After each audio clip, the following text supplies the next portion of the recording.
It was 1:47 in the morning. The wall clock in the study ticked with a faint mechanical rhythm. My name is Ethan, and I'm 32 years old, married for 3 years. My wife, Victoria, is the CEO of Silvercrest Group, a conglomerate worth over $100 billion. The financial media calls her the youngest queen of Bay City's business world. And me, in the eyes of everyone else, I am the lucky man who married into money, a freeloader riding on his wife's coattails. The truth is, before I got married, I had my own tech company with annual revenues over $10 million. After marrying Victoria, she convinced me to merge my company into Silvercrest Group, framing it as a move for us to be a team. I believed her. The result was that my company got dismantled and absorbed, my core team was sidelined, and I was shuffled into an empty title. Special assistant to the chairman with a monthly salary of $30,000 and not even my own private office. I tolerated all of it, because I thought, well, marriage takes adjustment. But tonight, that file arrived. A notification popped up on the lower right corner of my laptop screen. Victoria's iMessage icon was flashing, and the contact name my wife looked especially jarring in this moment. She had sent a PDF file named Divorce Agreement Final Version, along with a single line of text. "Ethan, it is time to end this. Take a look, and if there are no issues, sign it tomorrow." I stared at the screen for a full 3 minutes. My fingers went cold, and a numbness crawled up my back. In truth, the signs had been there for a while. Over the past 6 months, she had come home less and less. Her tone had grown colder and colder. The way she looked at me was like someone eyeing a piece of outdated furniture. I had just been playing dumb, thinking if I endured it long enough, things would smooth over. I took a deep breath and opened the file. It was not a divorce agreement. The title on the first page read, "Silvercrest Group Short Selling Plan, Top Secret." My pupils contracted sharply. Scrolled further down.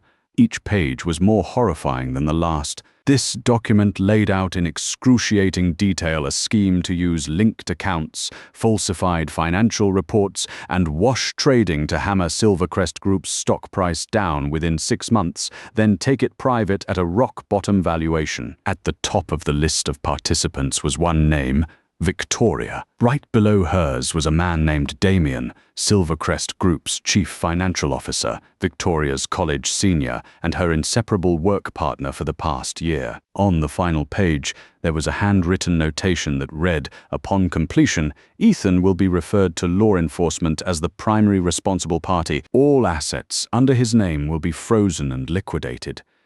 Signed and confirmed by Damien. Reread that sentence 5 times to make sure I was not hallucinating.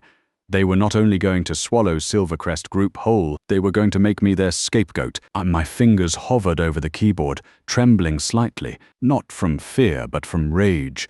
The kind of rage you feel when you realize you have been played from start to finish for 3 years, and the final act of the play is someone stepping over your corpse to claim the throne. Grabbed my phone, ready to dial Victoria and demand answers. My thumb stopped right above the call button. Wait. She misfiled this. That thought hit me like a bucket of ice water, instantly cooling the fury in my veins. Victoria was meticulous to a fault. She never made careless mistakes like this. The only explanation was that she was in extreme emotional turmoil tonight. Whether from intense excitement or utter exhaustion, her hand had slipped. Whatever the reason, this file was now in my possession. It did not reply to her message. I downloaded the file to my local drive, transferred a copy to my private cloud, then dumped another onto an encrypted USB drive. After all that was done, I leaned back in my chair, my heart pounding like a war drum. Another iMessage from Victoria appeared on the screen. "Did you see it?" I typed 2 letters back. "Yes." "Good. In City Hall, 9 tomorrow morning." She replied instantly, each word dripping with impatience. Let out a cold laugh and typed back a single word. "Okay." I closed out of iMessage and reopened the short-selling plan, studying every word and every number. When I reached page 12, a specific set of data made me suck in a sharp breath.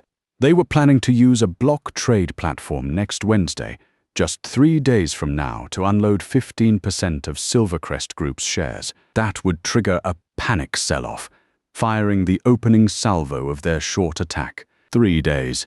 Time was not on my side. At 3 in the morning, I opened an encrypted browser and logged into an overseas email account I had not touched in 3 years. 17 unread emails sat in my inbox. Every single sender line read the same thing. Tide Capital, Ethan. That was an investment firm I had registered overseas under my own name before I ever got married. Registered capital of $20 million. Victoria never knew a thing about it. Right before my wedding, my mother had held my hand and told me, "Ethan, always keep a back door open."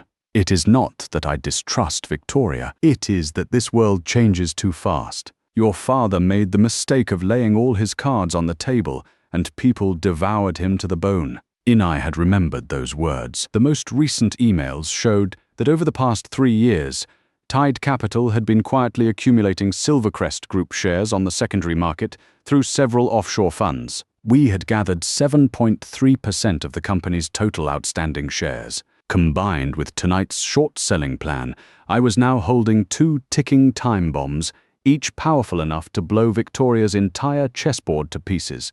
The sky outside shifted from ink black to deep blue, then to slate gray. Inai stayed awake the whole night, carving every detail of the short-selling plan into my brain.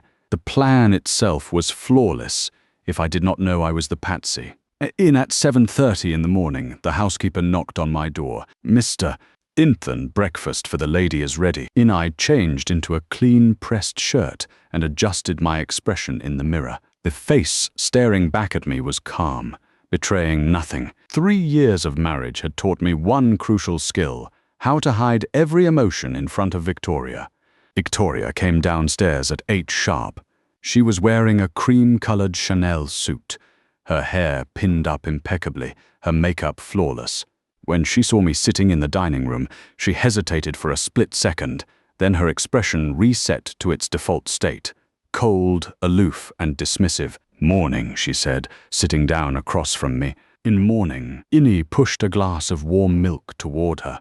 This had been her morning routine for 3 years, and I had served it to her without fail every single day. Innie could do it with my eyes closed. She picked up the glass and took a sip, her gaze sweeping across my face. "You reviewed the file last night?" "I did." Innie kept my eyes down, slicing through the fried egg on my plate. My tone even. The terms were clearly written.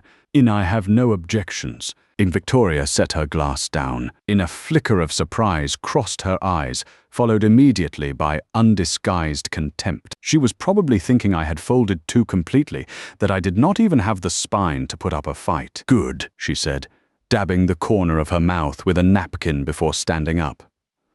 I have a meeting this morning. In City Hall will have to wait until 3 this afternoon. Be there on time. Fine. She walked to the foyer and bent down to put on her heels. Suddenly she turned back. "Ethan, you know what your greatest quality is? You know when to quit." The front door clicked shut, and the sound echoed through the empty living room. Inai finished the last bite of my egg, wiped my mouth and pulled out my phone. Inai dialed a number. "Grant, it is Ethan.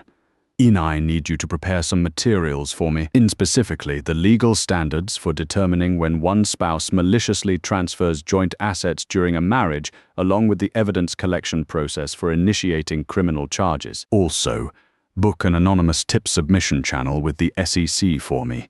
Inai hung up, stood up, and my eyes landed on the enormous wedding photo hanging on the wall. In it, Victoria was beaming radiantly, her arm linked through mine, her head resting on my shoulder. Back then I thought it was love. Now I see it for what it really was. It was just the anesthetic a hunter pumps into its prey before delivering the killing blow. My phone buzzed again. A new message had arrived, a screenshot of a hotel check-in record for Victoria and Damien at a high-end hotel. The sender was a contact labeled Shadow.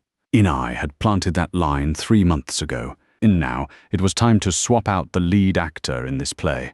Inai met Victoria 4 years ago at a venture capital summit. Inai was 26 then, fresh off a Series A round and standing at the peak of my life. Inai delivered a roadshow on AI application scenarios to an audience of over 300 people. The first person to stand up and ask a question after my speech was Victoria. She was wearing a black business suit, her long hair cascading over her shoulders. When she smiled, her eyes curved into crescent moons. She looked like a diamond polished to absolute perfection, radiant under the spotlight. Her questions were razor-sharp, targeting several weak points in my business model, and she made the back of my shirt damp with sweat. After the session, she approached me and asked to exchange contact info on iMessage. She said she was deeply interested in the AI sector and wanted to talk more. Ini was flattered. The daughter of Silvercrest Group wanted to know me. That was an opportunity most entrepreneurs would kill for. The result of our deeper conversation was that I fell completely into the web she wove. Her pursuit of me was textbook level. She never acted like a spoiled heiress.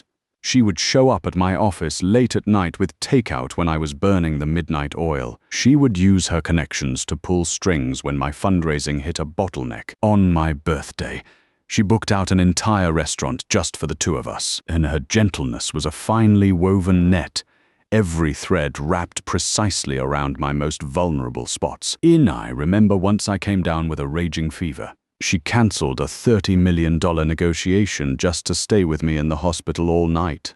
At 4 in the morning, I drifted awake to find her slumped asleep in a chair beside my bed, a washcloth still clutched in her hand for wiping my sweat. In that moment, I thought I was the luckiest man on earth. Looking back now, that fever came at a very convenient time, right when I was hesitating about merging my company into Silvercrest Group. Once the fever broke, I signed the merger agreement. The first 6 months after the wedding were beautiful. In public, Victoria was a decisive and fierce CEO. At home, she became a soft and sweet wife. She would wear my shirt and fry steaks in the kitchen. She would curl up on the couch watching reality shows and laugh until she doubled over. She would burrow into my arms late at night and whisper, "I love you, husband." Ini drowned in that ocean of happiness, completely blind to the jagged reefs lurking just beneath the surface.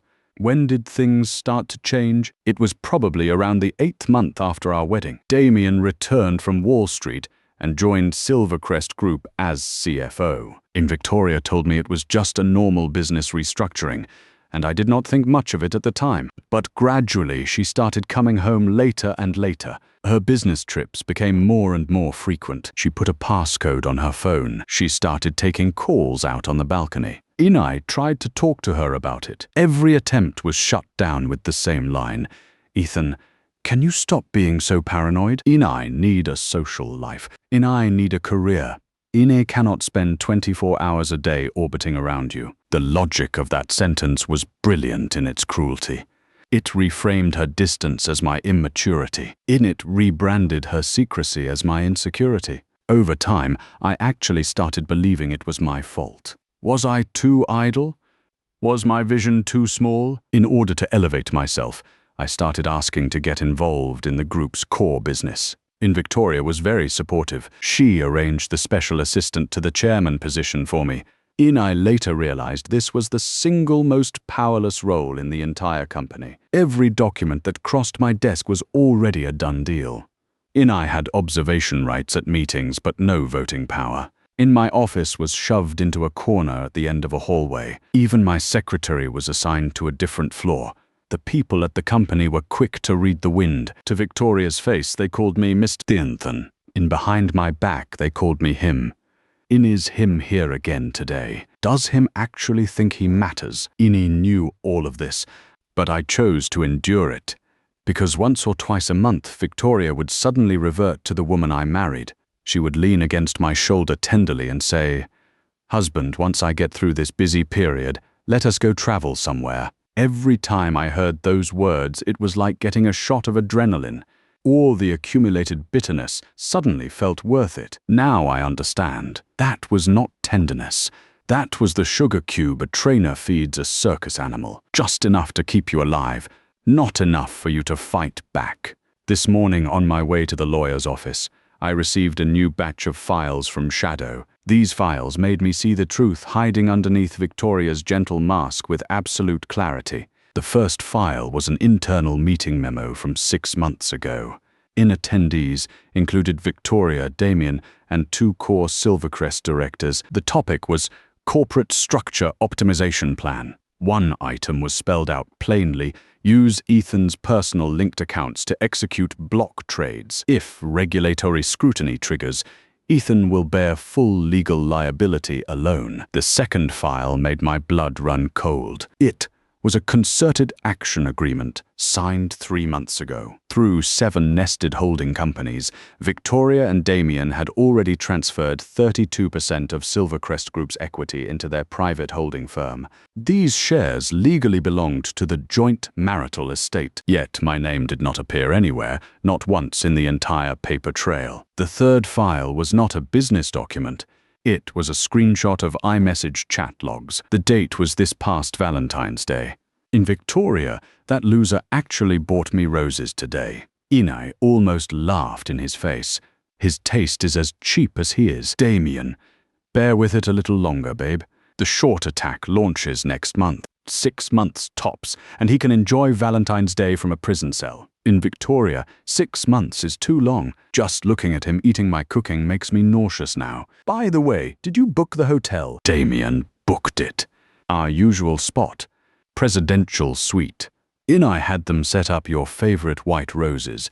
Inai turned off my phone screen and closed my eyes. Inai took a very long, very deep breath. The memory of Valentine's Day was still vivid in my mind. Inai had spent the entire day driving across the city to find the most expensive imported Ecuadorian roses. Inai clumsily pan-fried 2 steaks. Inai filled the house with candles and balloons. When Victoria came home, she glanced at it all and forced out a thin smile. "In Nice," she said. Then she claimed she was exhausted and went straight upstairs to sleep. That bouquet was in the trash can the next morning, and in that moment I was in the kitchen warming her milk. The car pulled up outside the lawyer's office building. The driver turned back to me. "Mr. Ethan, we have arrived. Should I wait for you?" "In no need to wait." Inai opened my eyes. The thing I'm about to do might take a very long time. Before walking into the building, I caught my reflection in the lobby mirror. My shirt was pressed and crisp, and my hair was neatly combed. My expression was serene, but in my eyes, there was a light I had not seen for 3 years. It was the light of a hunter. The elevator doors closed. Inai sent Shadow a reply on iMessage: "Dig deeper." Inai want the transaction records for all their offshore accounts, including the Caymans and the BVI ones. Do not miss a single one. My phone buzzed. Shadow replied, "Got it.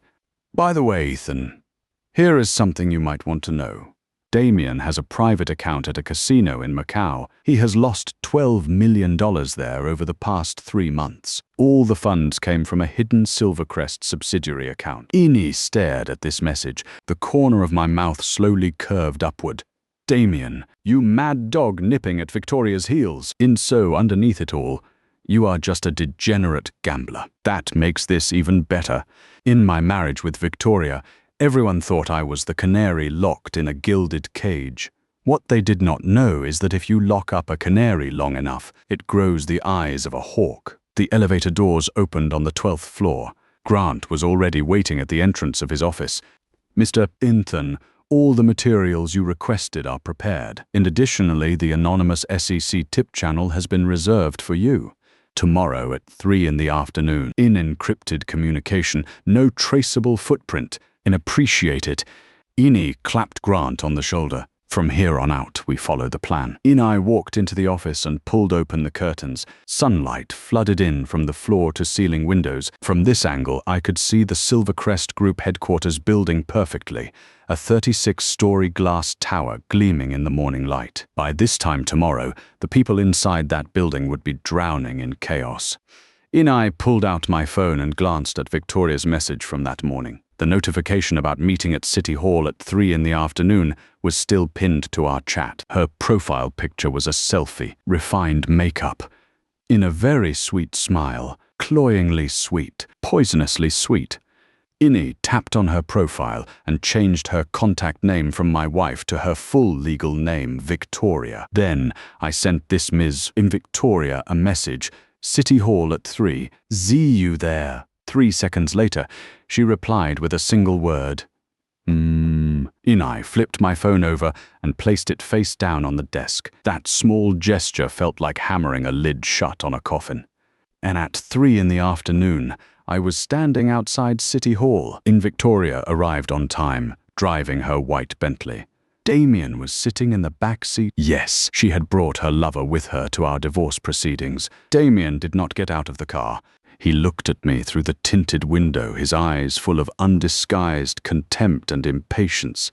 It was the expression of a man who fancied himself a conquering winner, gazing down at an ant beneath his boot. I pretended not to notice. Even gave him a small nod and smiled, the most sincere-looking smile I had worn in 3 years. Damien froze for a second. He clearly had not expected me to smile at him. Inside the City Hall lobby, Victoria pulled the divorce agreement out of her handbag. 3 copies, each page neatly flagged with yellow sticky tabs. She was well prepared. She pushed a pen across the table toward me, her tone as cold as a CEO assigning a task to a subordinate. Sign it. The property division terms are all right there. Did not shortchange you. Picked up the agreement and flipped through it. Her definition of not shortchanging me was a 2-bedroom apartment in the East End and $500,000 in cash. Given Silvercrest Group's market cap in the hundreds of billions, this was an insult so pathetic it barely qualified as a tip. More critically, hidden inside the agreement was a waiver clause. I would voluntarily relinquish all claims to any assets held by Silvercrest Group and its affiliates. In other words, once I signed, I would be legally severed from her, and her subsequent moves, shorting the stock, transferring assets, framing me, would all proceed without me having any legal standing to pursue her. The calculation was breathtaking. Fine. Will sign. I picked up the pen and wrote my name on the signature line. My handwriting was steady. My hand did not tremble even a fraction. Victoria's brow furrowed slightly. She was probably baffled by how smoothly I was complying. She checked the signatures, confirmed they were in order, and handed the paperwork to the clerk. It took all of 20 minutes for the divorce decree to be issued. Just like that, Victoria and I became 2 entirely unrelated individuals. Walking out of City Hall, Victoria's steps were visibly lighter. She strode toward the Bentley without a backward glance, her heels clicking crisply against the marble floor like a victory drumbeat. I stood in place, watching her retreating figure. Suddenly called out, "Victoria!" She stopped. She turned her head, a flicker of irritation crossing her face. "What now?" "Nothing." I smiled, in a very gentle smile. I just wanted to say, "Thanks for taking care of me these past 3 years." Victoria's expression flickered with a split second of something complicated. Maybe I imagined it. Then her face reset to its usual cold, imperious mask. She said nothing. She got in the car. Damien hit the accelerator, and the Bentley sped off, its exhaust curling into a cloud of white mist in the cold winter air. I dropped my smile. I pulled out my phone and dialed Grant's number.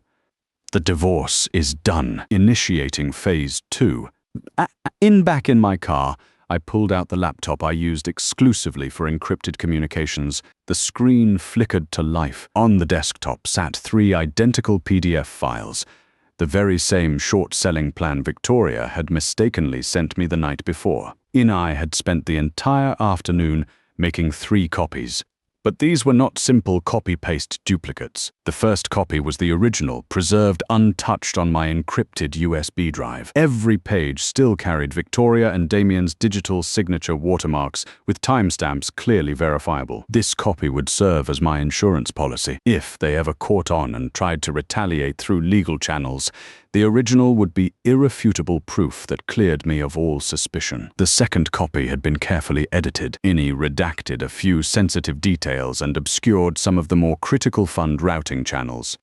But I preserved all the core facts and packaged it into a complete whistleblower submission. And at 4:20 that afternoon, this document was sent through the SEC's encrypted anonymous tip portal, landing in the work inboxes of 3 separate fraud investigation officers. The third copy was the most interesting one. Inai created a concentrated version that highlighted the timeline of the short attack, the scale of the block trades, and the projected magnitude of the stock collapse. Then I routed it through Tide Capital's overseas partners and anonymously delivered it to 2 of the top 3 short-selling funds globally. These funds were famous for their surgical strike precision. Any actionable intelligence that landed in their hands would be like the scent of blood to a pack of sharks. After all that was done, I made another phone call. This call went to the second largest shareholder of Silvercrest Group, the chairman of Oceanic Capital, a man who held 12% of the company. His name was Harrison. Harrison was 58 years old. He had been a business partner of Victoria's father and was considered an old guard veteran on Silvercrest's board of directors. Ever since Victoria took over the group, she had been systematically sidelining Harrison's influence. Their tension was practically an open secret in the boardroom. Harrison, it is Ethan. Innie got straight to the point. There is something I believe you need to know. Harrison was silent for a couple of seconds. He knew the news of my divorce had already made the rounds. Getting a call from me at this moment would catch anyone off guard. Then, I heard you 2 finalized things today. Harrison's voice carried a note of worriness. That is correct. But I am not calling about personal matters. My tone was calm and steady. I need to talk to you about Silvercrest Group's survival over the next week. In silence again. In a longer one this time. What exactly are you implying? Harrison's voice dropped low, carrying the sharp vigilance of a veteran who had survived decades in the business jungle. I cannot say too much over the phone, but I can give you one specific timeline. Next Wednesday morning, Silvercrest Group's stock is going to suffer a collapse, the likes of which it has never seen. If you do not want to watch your shares turn into worthless paper, meet me tomorrow night at 8, the usual spot. Innie will brew you a cup of tea. The usual spot was a code between Harrison and me. 3 years ago, when I had just married Victoria, Harrison was the only person in that circle who ever showed me genuine kindness. Once, during a board meeting when someone was giving me a hard time, Harrison had subtly stepped in and diffused the situation. Afterwards, he invited me to a private tea house and said something I never forgot. Ethan, you are a smart young man. But the most common mistake smart people make is assuming that other people are as kind as they are. At the time, I did not fully understand. Now I understood everything. Harrison exhaled heavily into the phone. Tomorrow night at 8. Inai will be there. Innie hung up and leaned back in the driver's seat, gazing out at the city skyline. The setting sun was sinking westward, and the glass facade of the Silvercrest Tower was catching massive swaths of golden light. It looked like the building was on fire. My phone buzzed again. Shadow had sent the latest intel. After leaving City Hall this afternoon, Damien went directly to Silvercrest headquarters and held a closed-door meeting with Victoria in her office that lasted 2 hours. When Damien came out, he was carrying a black briefcase. He went straight to the international terminal at the airport and checked in for a flight to Macau. In Macau, Innie pulled up the casino account statements on my laptop and the corner of my mouth lifted. Damien, oh Damien, you actually dare to fly to Macau at a moment like this. Are you afraid your trail of evidence is not long enough? Innie messaged Shadow back. Track every move Damien makes in Macau. Everyone he meets, every slip he signs. Also, reach out to our contacts there and see if they can add a little extra spice at his favorite casino. Shadow replied instantly. What kind of spice? Innie thought about it, then typed 3 words. Let him win. Winning is the most potent poison for a gambler. The moment someone tastes the sweetness of a win, all rational thought shuts down and they throw everything they have onto the table. Whatever Damien wins tonight, he will lose double tomorrow night. And by the night after that, he will have bet his entire life away. By then, Silvercrest's stock will have already started its collapse. The secret about him embezzling subsidiary funds will be leaked, and attacked from both sides. He will not even have room to gasp for air. After arranging all this, I started the car. Inai was not heading home. That home was a place I had no intention of returning to. Inai drove toward a commercial building in the East End. In a small office on the 8th floor had just finished renovations a month ago. On the door hung an unassuming little sign, Tide Capital. When I pushed the door open, The lights flickered on automatically. On the wall, directly across from the entrance, hung a massive electronic display showing Silvercrest Group's real-time stock price. The office had 2 rows of empty workstations. But in the corner, a single desk lamp was lit. In a young man in glasses was hunched over a keyboard, typing furiously. His name was Leo.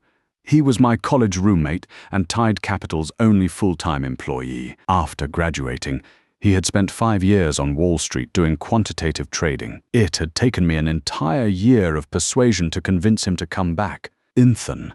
Leo looked up and saw me. He pushed his glasses up his nose. Everything you asked for is ready. For Silvercrest Group stock, I have borrowed a total of 8 million shares across 7 different offshore accounts for short selling. The annualized interest rate is 5.3%. The average holding cost is locked in right above the launch price specified in their short selling plan within a 1-point margin. Is 8 million shares enough? Ine took off my coat and walked toward the electronic display. It is enough.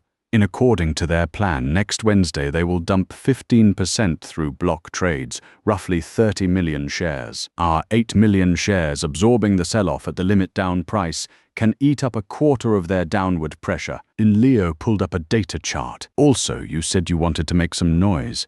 So I took the liberty of planting anonymous accounts across several major financial forums. In the moment the stock starts moving abnormally, the media warfare kicks off at the same time. Ine patted Leo on the shoulder.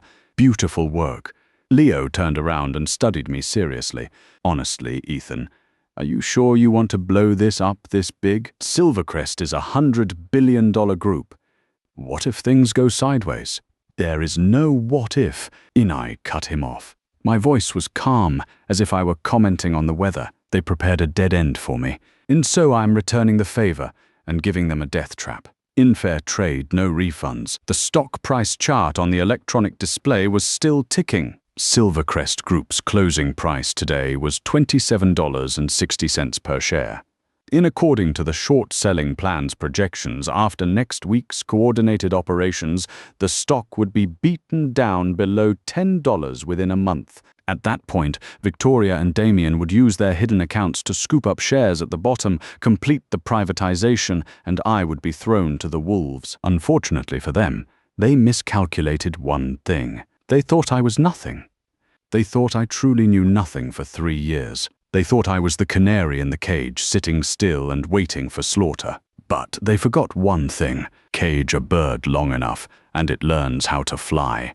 And when a canary flies away, it comes back a hawk. Ine stood in front of the electronic display, staring at Silvercrest Group's stock price chart. In my mind, I was already sketching out the script for next Monday. The SEC's sudden investigation, the short-selling firm's sniper reports, Harrison's defection, Damien's gambling debt crater. All the pieces were positioned on the board. All I had to do now was wait for the clock to run out and set them all off at once.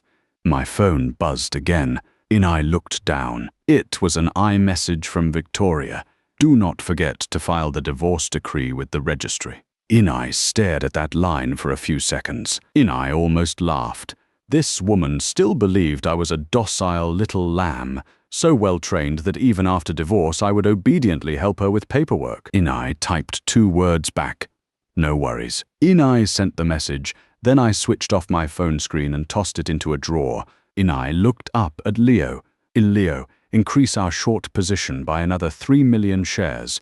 I want to make sure that when the market opens next week, no matter how much they dump, I can swallow it all. Leo's eyes lit up. Are you going to take them head on? No. Ine shook my head, and the corner of my mouth curved into a smile. I'm going to make them crush themselves into the ground. And then at the very moment they hit rock bottom and despair, they will realize one thing. The man standing at the gates of hell waiting to collect the bodies is me. Night had fully descended. The city lit up with thousands of pinprick lights. Outside the window, the Silvercrest Tower was still blazing with light. Big Victoria and Damien were probably still in that penthouse office, giddy with excitement, counting their chickens and dreaming of their $100 billion heist.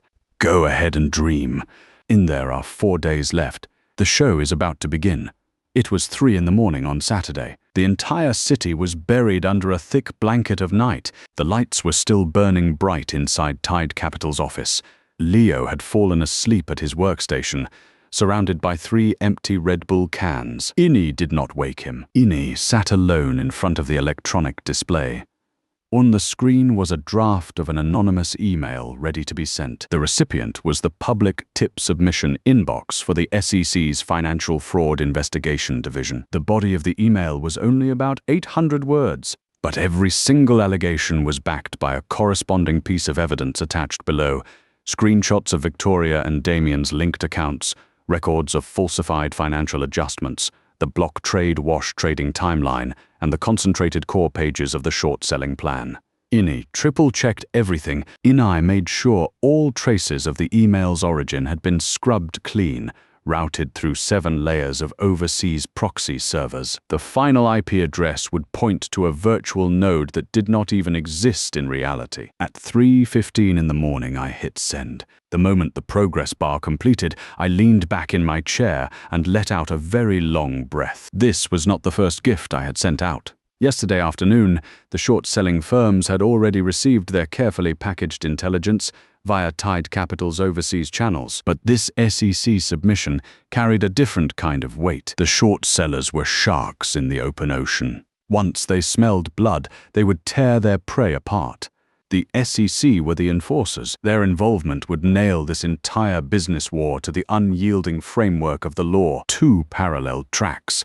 One aimed at their money, one aimed at their lives. Ini was betting that Victoria and Damien would be completely unable to handle an attack coming from both directions at once. The sky was turning pale when I finally dozed off for 2 hours on the office sofa. When I woke up, there were 7 unread messages on my phone, all from Shadow.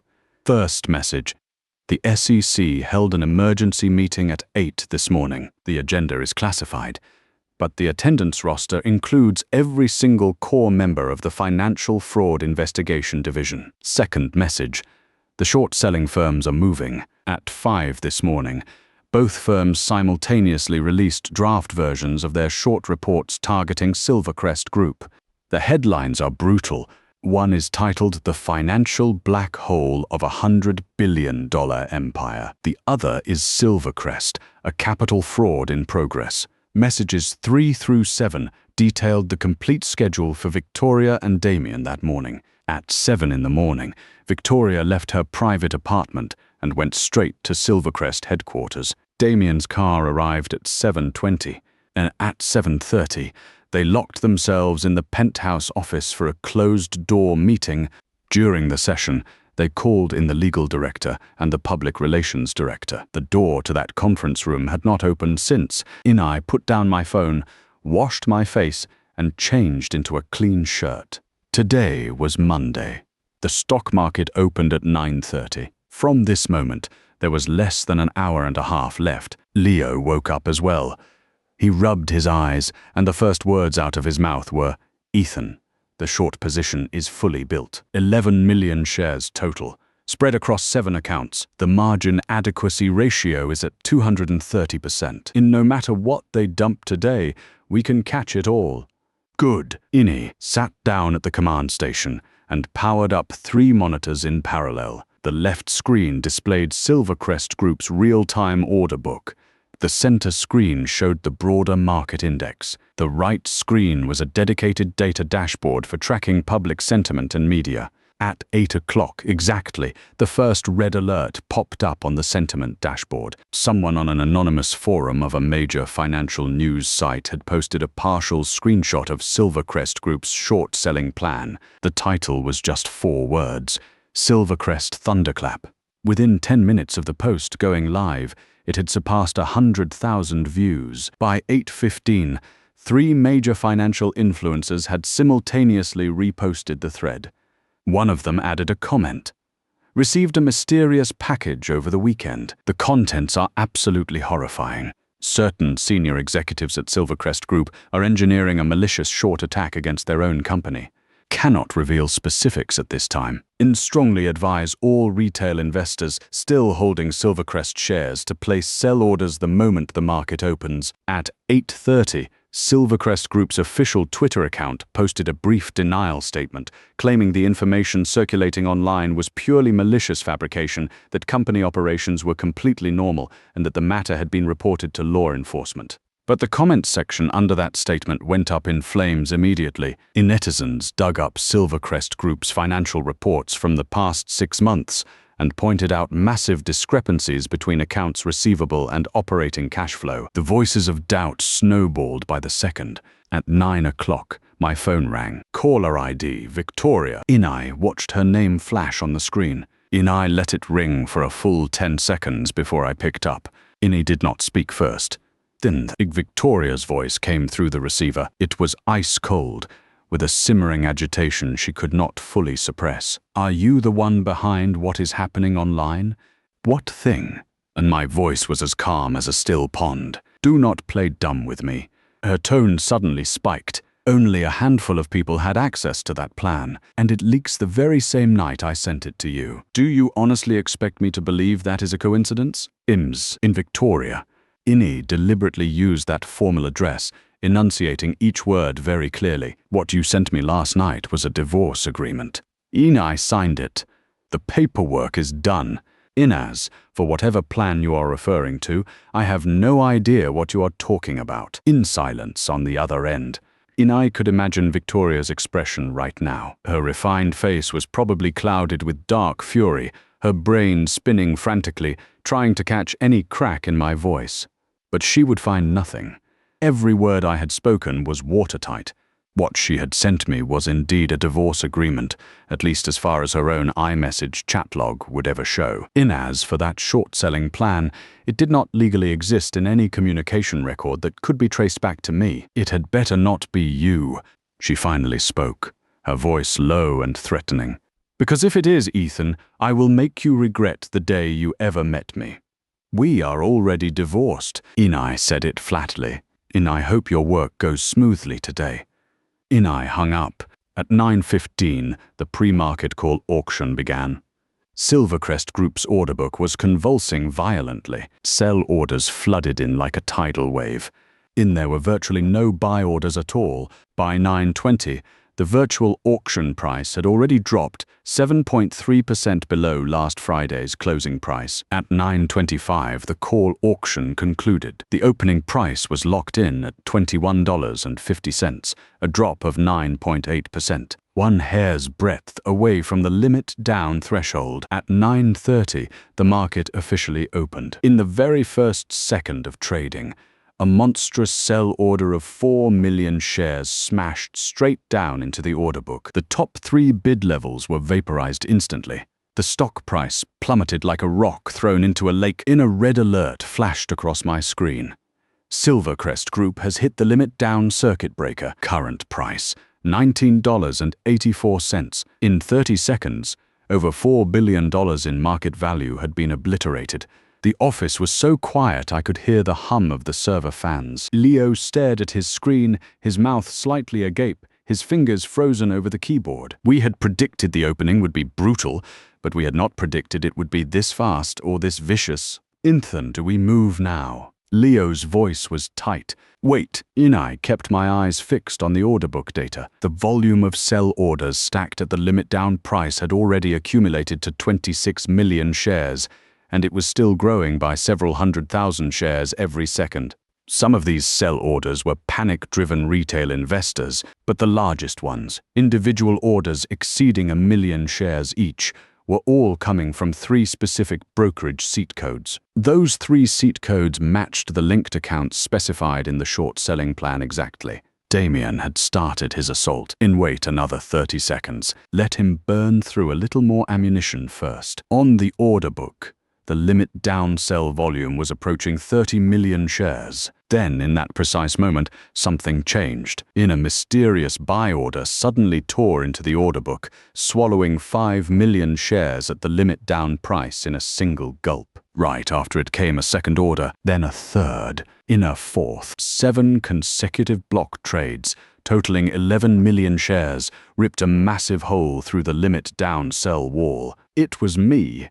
It was Tide Capital's 11 million shares, short covering across 7 offshore accounts. The elegance of this maneuver was in its timing. The mechanics of short selling worked like this.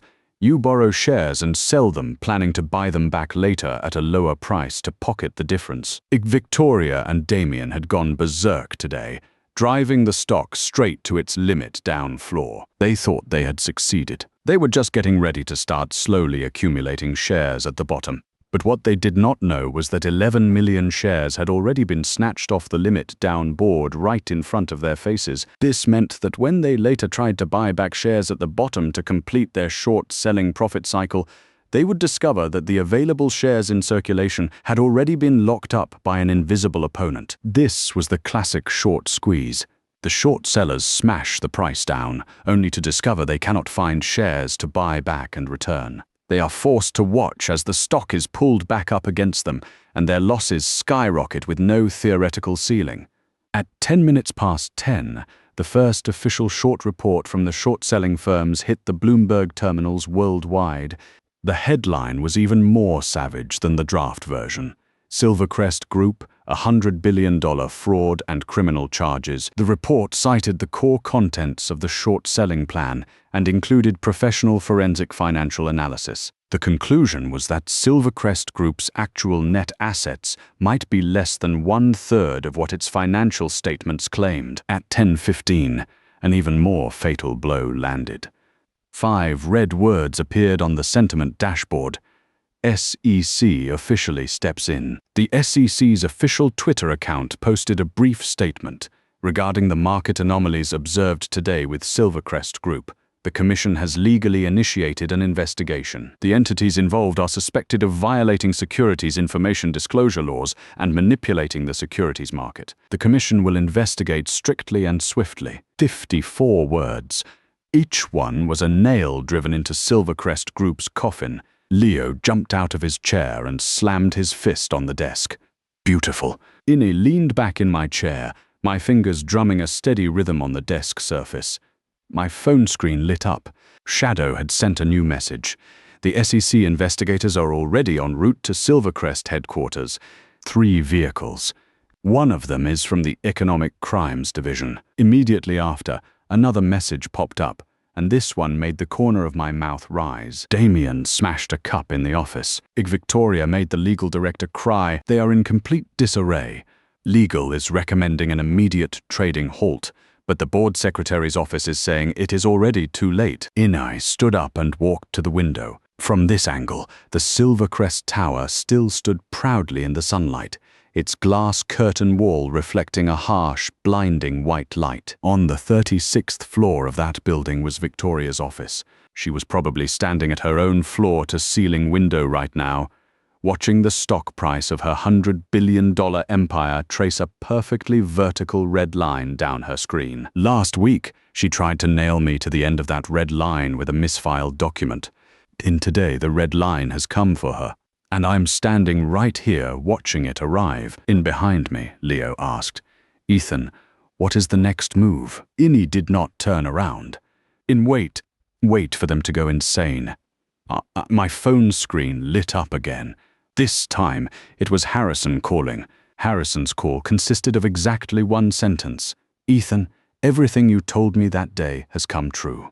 The old man's voice carried a barely suppressed tremor. He had been navigating the treacherous waters of the business world for 40 years. He had witnessed countless grand spectacles, but what was unfolding today was clearly beyond anything he had ever anticipated. "Harrison," Innie held the phone steady, my tone unhurried and calm. "This is only the beginning.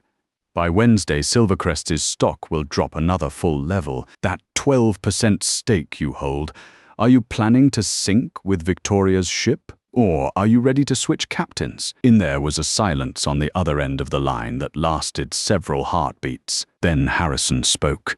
"Where are you right now?" "Tide Capital, 8th floor of the East End office building." "You are welcome to come by, Harrison. I will be there in 20 minutes. After hanging up, I returned to my command station. The data on the screens had updated through the 10:30 mark. Silvercrest Group's stock was still sealed firmly at the limit down price. The sell order volume had blown past 35 million shares. Retail panic had been fully ignited. The comment sections of every stock forum and financial news site were awash with fury. Some people posted screenshots of their margin calls, others threatened to protest outside Silvercrest headquarters, and still others had started crowdsourcing Victoria and Damien's personal information. That is the nature of public sentiment. Once it catches fire, it spreads like a wildfire through dry grass. No one can control it. Leo suddenly turned around. His expression was unusually somber. Look at this. He slid a laptop over to me. On the screen was an encrypted messaging interface. The dialog box contained a string of messages that had just come through. The source was the asset we had planted inside the Macau casino. Damien lost $18 million in Macau last night. He used funds transferred from a Silvercrest subsidiary account. He signed 3 promissory notes. One of the creditors is a guy named Scar. They say he is one of the most notorious loan sharks in Macau's casino underworld. Interest rate calculated daily, 3% per day. I scanned the message quickly. The smile on my face deepened. Yesterday, I had told Shadow to pass a message to our contact in Macau. Let him win. It appeared Damien had indeed won. And won big. In a gambler's most common reaction after winning is never to cash out. It is to double down. Damien, flush with confidence, would have thrown all his winnings back onto the table. Then he lost one hand. Then he went on tilt and borrowed money to chase his losses. Then he lost even more. And now he was buried under an $18 million black hole. Even worse, he had routed the money from a Silvercrest subsidiary account. This was no longer about gambling. This was embezzlement in a criminal offense. Hold on to this evidence. Do not release it yet. I said to Leo, we will keep Damien's leash in our hands for now. We will snap it at the moment of maximum impact. At 10:45, the office doorbell rang. Harrison had come alone. No secretary, no driver. The old man wore a deep grey tailored jacket. His hair was immaculately combed. His face carried a dignified expression mixed with undisguised urgency. The first thing he saw when he stepped inside was the electronic display on the wall. Silvercrest Group's stock was still plastered flat against the limit down price. That horizontal red line looked like a dead snake. You have hidden this place well. Harrison swept his eyes around the office. His gaze finally settled on me. I came here today to hear one honest answer from you. This entire situation, did you orchestrate it, or did you simply know about it in advance? I pulled out a chair for him and poured a cup of tea.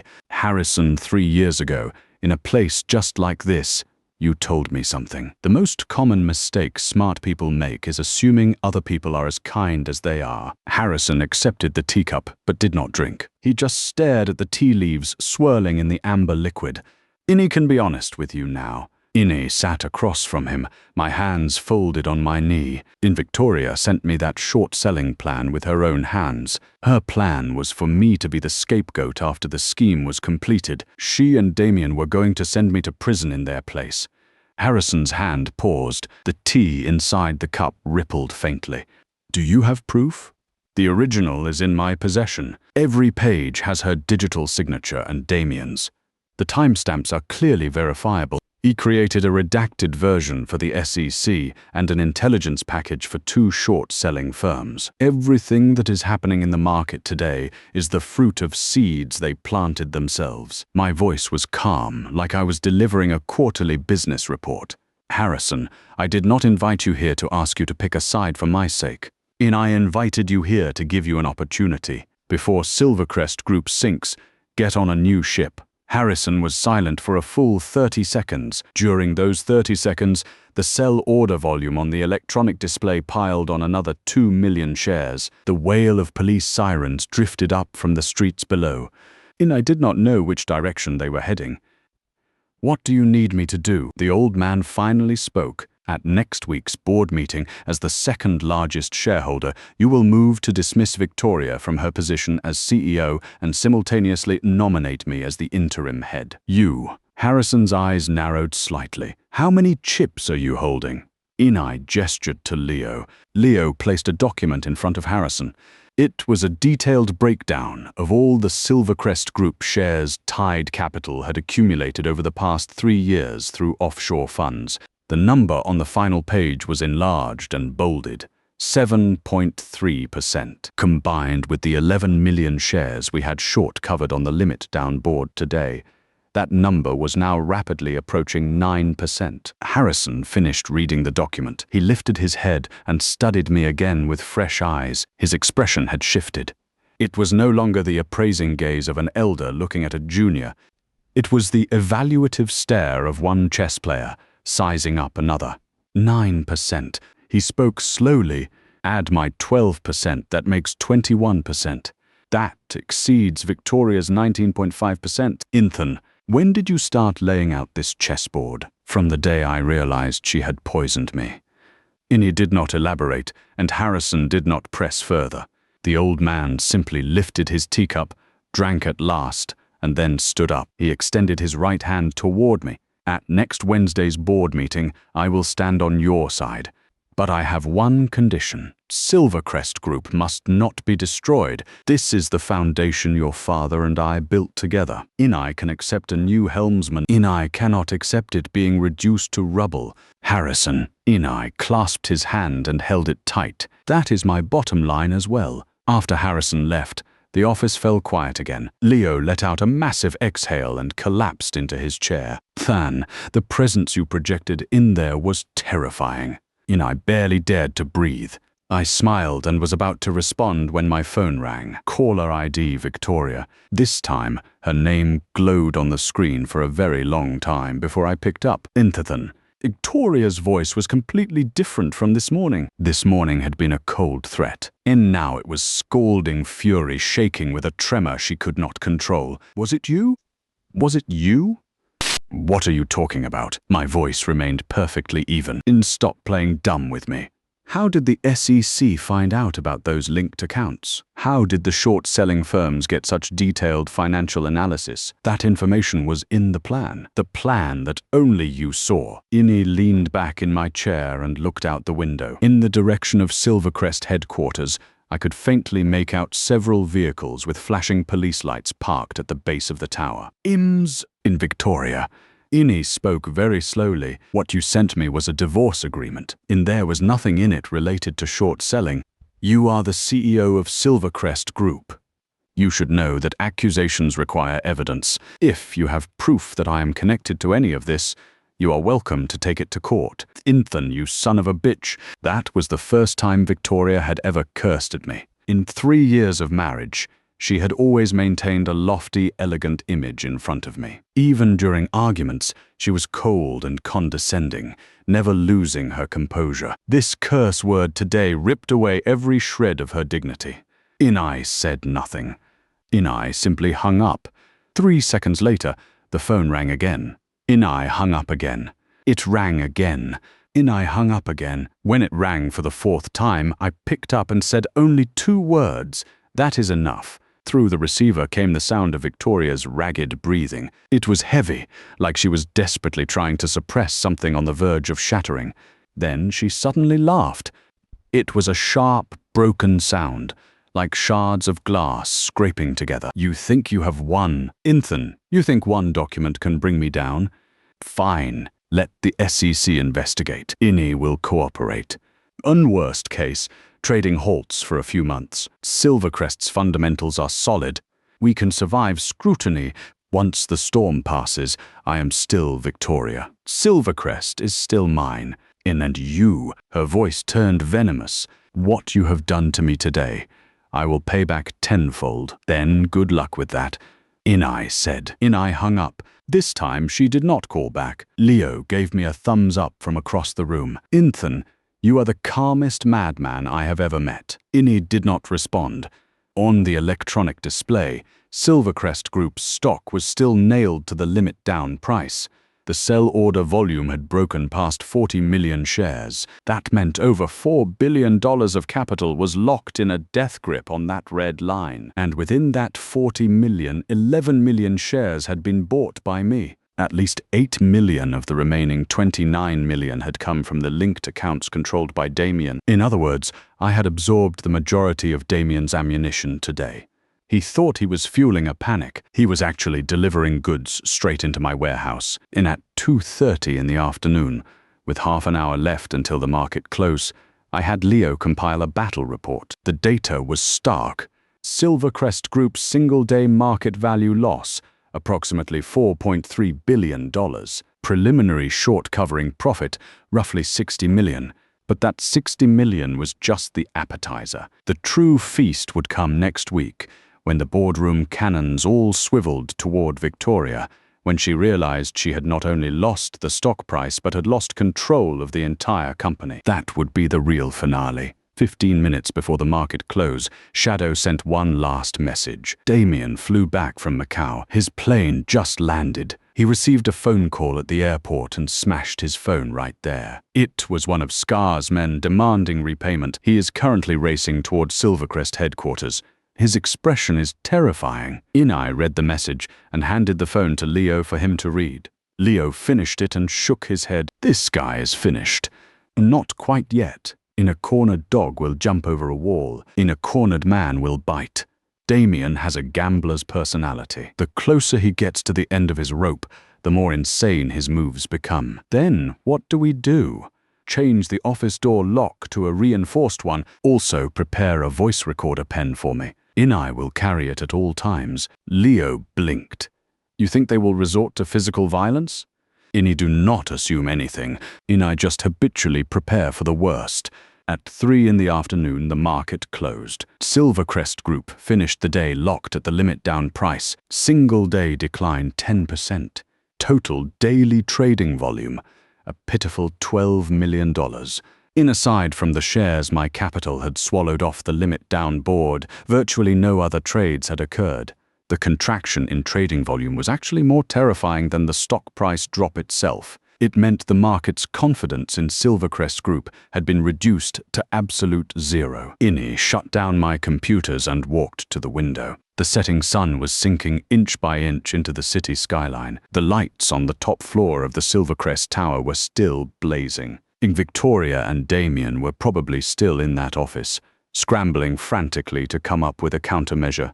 The legal team, the PR team, the board members, everyone was trapped in that building, stewing in a cauldron of chaos. And in this nondescript office building in the East End, just Leo and I had already snatched the sharpest knife from their hands. My phone lit up again. This time it was not a phone call, and it was not Shadow. It was a text message from an unknown number. It was a single line, Miss Ethan. I am Arthur, an independent director of Silvercrest Group. Would it be convenient to meet? Arthur, one of the 3 most senior members of the Silvercrest board, an elder from the generation of Victoria's father. Idly considered a staunch neutral. The fact that he was reaching out to me at this precise moment, what did it mean? It meant the cracks were already spreading through Victoria's fortress walls. Inai texted Arthur back, tomorrow morning at 9, Cloud Cottage Tea House, East End. Inai put my phone in my pocket and clapped Leo on the shoulder. Come on, I'm taking you out for dinner tonight, over this next week. We probably will not have time to sit down for a proper meal again. Leo shut down his computer and grabbed his jacket, and as he reached the door, he suddenly turned back. Ethan, you were married to her for 3 years. Are you really not even a little bit sad right now? Inai paused. Then I shook my head. I'm not sad about her leaving me. Inai pushed open the office door. The motion sensor lights in the hallway flickered on one by one. The only thing I'm sad about is that it took me 3 years to see a person clearly. Tuesday morning at 7 o'clock. In a layer of lead-grey fog was draped over the city. As I drove toward Cloud Cottage Tea House in the East End, the financial news was playing on the car radio. The female host's voice was crisp and restrained. Yesterday, Silvercrest Group opened at its limit-down price and remained locked there all day, evaporating over $4 billion in market value in a single session. The SEC has officially opened an investigation. According to sources familiar with the matter, the investigation covers suspected securities information disclosure violations, market manipulation, and improper related party transactions. Silvercrest Group issued an announcement this morning, requesting a trading halt effective today. In a trading halt, it was an expected move. Victoria needed the halt to buy time. Time to destroy evidence. Time to silence witnesses. Time to hunt down the mole who had single-handedly turned her perfect plan into a catastrophe. But the evidence was already locked inside the SEC's encrypted servers. The most critical witness was currently sitting in my car, and as for the mole, she would never find him, because the mole was herself. At 8:50, I arrived at Cloud Cottage Tea House. It was a small establishment tucked away at the end of a secluded alley in the old part of town. In there was not even a sign out front, just a wooden plaque above the door with the words Cloud Cottage carved into it. Harrison was a regular here. I had come with him a few times. The owner recognized me and led me directly to a private room at the very back. Arthur was already there. He was about 20 years older than me, wearing a dark blue traditional jacket. His hair was graying, his face deeply lined. When he saw me enter, he stood up and extended his hand first. That small detail surprised me. In the hierarchy of the Silvercrest board, he was an independent director and the chairman of the compensation committee, far above me, the former live-in son-in-law. Offering his hand first meant he was placing me on equal footing. Mr. Ethan, I apologize for the short notice, but the situation is urgent. Arthur's tone was very polite, but the anxiety between his brows was unmistakable. You probably already know Silvercrest applied for a trading halt today, but a halt can only last until next week at most. Once trading resumes, if there is no reasonable explanation to give the market, the stock will keep crashing. Director Arthur Inney pulled out a chair and sat down, accepting the teacup the owner handed me. What exactly did you ask me here to do? Arthur was silent for a few seconds, as if weighing his words carefully. Then he looked directly at me. Mr. Ethan, I know you and Victoria are divorced. I also know you are aware of the nature of her relationship with Damien, but Silvercrest is bigger than your personal grievances. It has over 30,000 employees, more than 20 subsidiaries, and an entire supply chain supporting hundreds of thousands of livelihoods. I came here today to ask you one thing. If you are holding any additional evidence that you have not yet submitted to the SEC, could you share it with the board first, so we can be prepared? I lifted my teacup and blew gently at the tea leaves floating on the surface. Inney did not answer right away. Arthur's words sounded like a plea on the surface, but at its core, this was a probe. He was testing how many chips I truly held, testing whether my stance towards Silvercrest was total annihilation or whether I would leave something behind. And most importantly, testing my real intentions in this chess game. Director Arthur Inney set my teacup down. In the short selling plan Victoria sent me, there was a handwritten note that was crystal clear. It said, and I quote, Ethan will be referred to law enforcement as the primary responsible party. She was going to make me go to prison for what she and Damien did. Now you are here asking me to consider the big picture, to think about the 30,000 employees and the hundreds of thousands of livelihoods. I understand all of that. But before you came to me, did you ever ask Victoria one single question? When she was about to destroy the livelihoods of those 30,000 employees, did she feel even a shred of guilt? Arthur's face shifted through several shades. His lips moved, but no words came out. I can tell you very clearly. I continued, my voice calm but leaving no room for negotiation. Inney will not destroy Silvercrest. On the contrary, I will save it. But the price of saving it is this. Victoria and Damien must leave Silvercrest, completely and permanently. The private room fell into a silence that stretched for a dozen seconds. From the tea house's rear courtyard came the sound of a bamboo knock striking a stone mortar, clear and distant. Then Arthur suddenly sighed. His entire posture loosened, as if some tension he had been holding for a very long time had finally been released. I actually knew. His voice dropped low. 6 months ago, I raised questions about Damien's financial maneuvers during a board meeting. Victoria shut me down on the spot. She said I did not understand modern capital operations. Later, I asked her to talk privately. Inai told her to leave herself some room, to not push things too far. She said something to me. He paused and looked up at me. She said, "Arthur, Silvercrest is entering a new era. You old fossils should retire." From that day on, I knew things would eventually blow up. Inai just did not expect it to happen so fast. Arthur lifted his teacup and took a sip. When he set the cup down, his hand trembled ever so slightly, not from nervousness. It was the specific weariness of an old man. "Mr. Ethan," he took a deep breath. "At next week's board meeting, I will move to dismiss Victoria from her position as CEO. But I need a promise from you. When you take over, your first priority must be to stabilize Silvercrest, not to break it apart and sell it for scrap." Director Arthur. Inai stood up and extended my hand. "You have my word." Arthur gripped my hand. His old fingers were surprisingly strong. Fine, then I will trust you." After I saw Arthur off, I did not leave right away. Inai sat alone in the private room and opened my phone. Shadow's messages flooded in like a blizzard.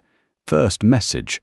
Last night at 11, Victoria called an emergency meeting with the legal and PR teams. It lasted until 4 in the morning. During the meeting, she smashed 2 phones, a teacup, and a laptop. Damien sat there with a grey face the entire time and did not say a single word. Second message. At 5 this morning, Damien left Silvercrest headquarters. He drove alone to a location out in the countryside. Our tail followed him for 25 miles. He ended up at a private estate called Deer Sound. The owner behind that estate has a background in underground money lending. Prior criminal record. The third message was the most critical. It made my pupils contract. The Economic Crimes Division officers arrived at Silvercrest headquarters at 9:30 this morning. They seized 3 financial department servers and 2 boxes of paper records. Victoria got into an altercation with the investigators on the scene. She was given a verbal warning. Inai read the third message 3 times. Victoria had actually dared to clash with law enforcement investigators. This meant her emotional state had completely spun out of control. A Victoria who had lost control was 10 times more dangerous than a calm Victoria, because she would do things she would never even consider under normal circumstances. Inai immediately called Leo. "Leo, stay in the office today. Do not go out. Lock the door securely. If anyone shows up looking for me, no matter who it is, do not open the door. Call the police immediately." "Ethan, what is going on?" Leo's voice tightened with alarm. "Nothing yet. But I have a feeling Damien, that mad dog, is about to start biting. My gut feelings rarely miss." At 2 in the afternoon, I returned to the Tide Capital office.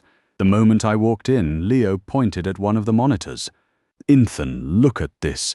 The screen showed the surveillance camera feed from the hallway outside our office. A man in a baseball cap and a face mask had paced back and forth in the hallway twice. Each time he passed the door to Tide Capital, he slowed down, clearly checking the door number. Even with his face mostly covered, I recognized the build and the gait instantly. Damien. He had actually found this place. What time did he come by? Inai stared at the footage. The first time was at 1:10 this afternoon. The second time was at 1:40. He is gone now. Leo's voice was strained. "Ethan, how did he find us here?" "The leasing records for this building are publicly accessible. With Damien's connections, finding Tide Capital's registered address is not difficult." Inai sat down at the command station, my fingers tapping rapidly on the desk. "The real question is, why did he come in person to scout the location?" Leo swallowed. "It cannot be because he wants to invite you to tea." "Of course not." And my eyes landed on the timestamp of the surveillance footage, 1:40 in the afternoon. The timing was very telling. The ECD had seized servers and records from Silvercrest headquarters this morning. Early afternoon.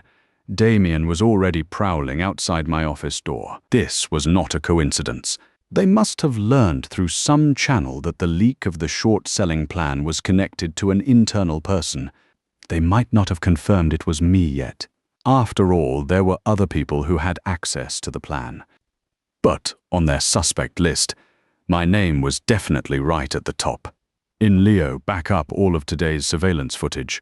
3 copies. 1 local, 1 cloud upload, 1 for me. In my words came fast now, the gears in my head spinning at full speed. Also, I need you to help me move all critical documents and equipment out of this office to the backup location. The backup location? Yes, that warehouse I rented a month ago. You told me I was crazy for renting a warehouse when I was not even in the logistics business. Inai stood up and clapped him on the shoulder. Now, do you see? That warehouse is the escape route I left for myself. Leo opened his mouth and closed it. Finally, he just said, "Ethan, sometimes I am not sure you are even human. The normal ones all got eaten alive." Inai said, "At 3:30 in the afternoon, my phone rang. This time it was not Victoria. It was an unknown landline number." Ini picked up. In a man's voice came through, overly polite in a way that felt greasy. "Is this Mr. Ethan?" "I'm Mr. Damien's assistant." Forgive the intrusion.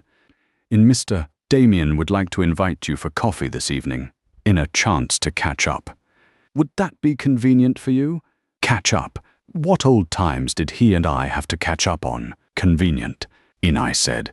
You set the time and place. The man on the other end clearly did not expect me to agree so readily. He paused before recovering. 8 this evening. The coffee lounge at Cloud Top Hotel. Mr. Damien has reserved a private room. Fine. After I hung up, Leo stared at me like I had lost my mind. Are you insane? Damien right now is a rabid dog with his back against the wall. You are going to meet him alone? That is exactly why I have to go. I pulled open a drawer and took out the voice recorder pen, slipping it into my shirt pocket. Then I checked the miniature camera tucked into the second button of my shirt, a pin-sized lens professional equipment Shadow had delivered to me last month. When a mad dog loses all rationality, what is the one thing he is most likely to do? Leo shook his head. Tell the truth. Inai said he is going to spill everything. At 7:40 that evening, I arrived early at Cloud Top Hotel. In the parking garage, I sent Shadow a message. If I do not send you a safety confirmation by midnight tonight, release all of Damien's Macau casino evidence to the ECD. At the same time, release the original short-selling plan to the 5 media outlets I designated. Shadow replied instantly, received stay safe. At 7:50, I walked into the coffee lounge at Cloud Top Hotel. The lounge was located on the 28th floor, with floor-to-ceiling windows that showcased the city's glittering nightscape. But tonight, the lounge was completely empty of other customers. Only the room at the deepest end of the private suite corridor had a light on. Ini pushed open the door and saw Damien sitting on the sofa inside. He looked far more haggard than the last time I had seen him outside City Hall. His shirt collar was unbuttoned 2 notches. His hair was a disheveled mess. His eyes were shot through with bloody veins. He looked like a man who had aged 5 years in a single night. A cup of black coffee sat untouched in front of him.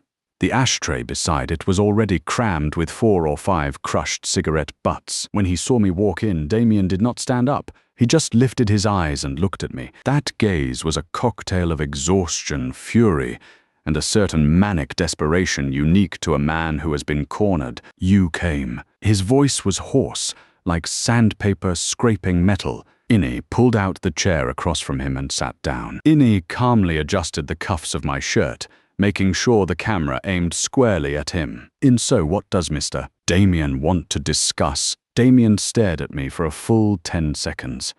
Then he suddenly laughed. It was not a normal person's laugh. It was the laugh of a trapped animal soaked in despair and madness. Ethan, you really put on a hell of a performance for 3 years. The whole world thought you were a walking meal ticket, a useless freeloader, and the whole time, you were a goddamn wolf hiding under sheep's clothing. Inai said nothing.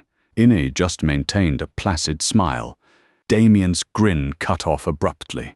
He slammed his palm on the table, making the coffee cup jump. Dark liquid sloshed onto the white tablecloth, staining it an ugly brown. Do you have any idea how much your little stunt has cost me? My debt in Macau is due today. 18 million. 3% daily interest. Scar's men have started sending me death threats. And those linked accounts, Every single dollar that flowed through those accounts is now under the ECD's microscope. He got more agitated as he spoke. He stood up and started pacing back and forth across the private room, a caged animal prowling its enclosure. And Victoria, that useless idiot. He suddenly turned his fury on his absent co-conspirator. Inai told her the short-selling plan should never be written down as a document. In face-to-face communication only. But she would not listen. She insisted we needed a paper trail to coordinate with all parties. Well, she got her paper trail. It went straight to the SEC, straight to every goddamn short seller on the planet. Inai continued to sit quietly. My fingers moved imperceptibly over my phone screen. The recording function had been silently running for over 15 minutes now. Damien, Inai finally spoke. My tone was devoid of emotion. Why did you really ask me here tonight? Damien stopped pacing. He turned and looked at me. His eyes were blood red. His lips were pale. His entire being seemed to be teetering on the edge of total collapse. What do I want? He twitched his lips. I want you to give me a way out. What way out? You have the original, do you not? Damien's voice suddenly dropped to a near whisper, laced with a desperate, pleading urgency. The copy Victoria sent you, you have the original. Give it to me. I can pay you 50 million, 100 million. Name your price. Inai nearly laughed out loud. He thought I had kept the original so I could extort him for money. Damien. Inai spoke slowly. What are you going to pay me with? All of Silvercrest Group's funding channels are frozen by the ECD right now. You owe 18 million to a loan shark in Macau. I doubt you can even scrape together $50,000 in your subsidiary accounts. Damien's face went pale. He took half a step backward, reassessing me with a new kind of intensity. It was as if only in this moment he had truly grasped that the man sitting across from him knew far, far more than he had ever imagined. How do you know about Macau? His voice dropped low and dangerous. Not only do I know about Macau, I casually adjusted my collar. I also know that you took a trip to an office building in the East End this afternoon and paced back and forth outside my office door twice. Damien, that baseball cap does not suit you. You pulled the brim down too low. It made you look even more suspicious. Damien's pupils contracted violently. In the air inside the private room seemed to freeze solid. Outside the floor-to-ceiling windows, the city lights sparkled brilliantly. But inside this room, the temperature had dropped to that of an ice cellar. Then, Damien's voice had completely transformed. It was no longer the roar of fury. It was a low, guttural sound squeezed from the very bottom of his throat. What exactly are you? Inai rose from the sofa. Inai straightened the front of my suit jacket and looked down at Damien, who was still slumped on the couch. Go back and tell Victoria something for me. Inai enunciated each word with razor precision. She tried to frame me as her scapegoat, and so now I am going to make her watch with her own eyes what a real hunter looks like. Inai turned and walked out of the private room. Behind me came the sound of Damien destroying everything within reach. Incups, ashtrays, a vase, all swept to the floor. The sound of shattering glass echoed through the empty coffee lounge. In the hallway, I pulled out my phone and hit the stop recording button. Recording duration 18 minutes and 9 seconds. Contents.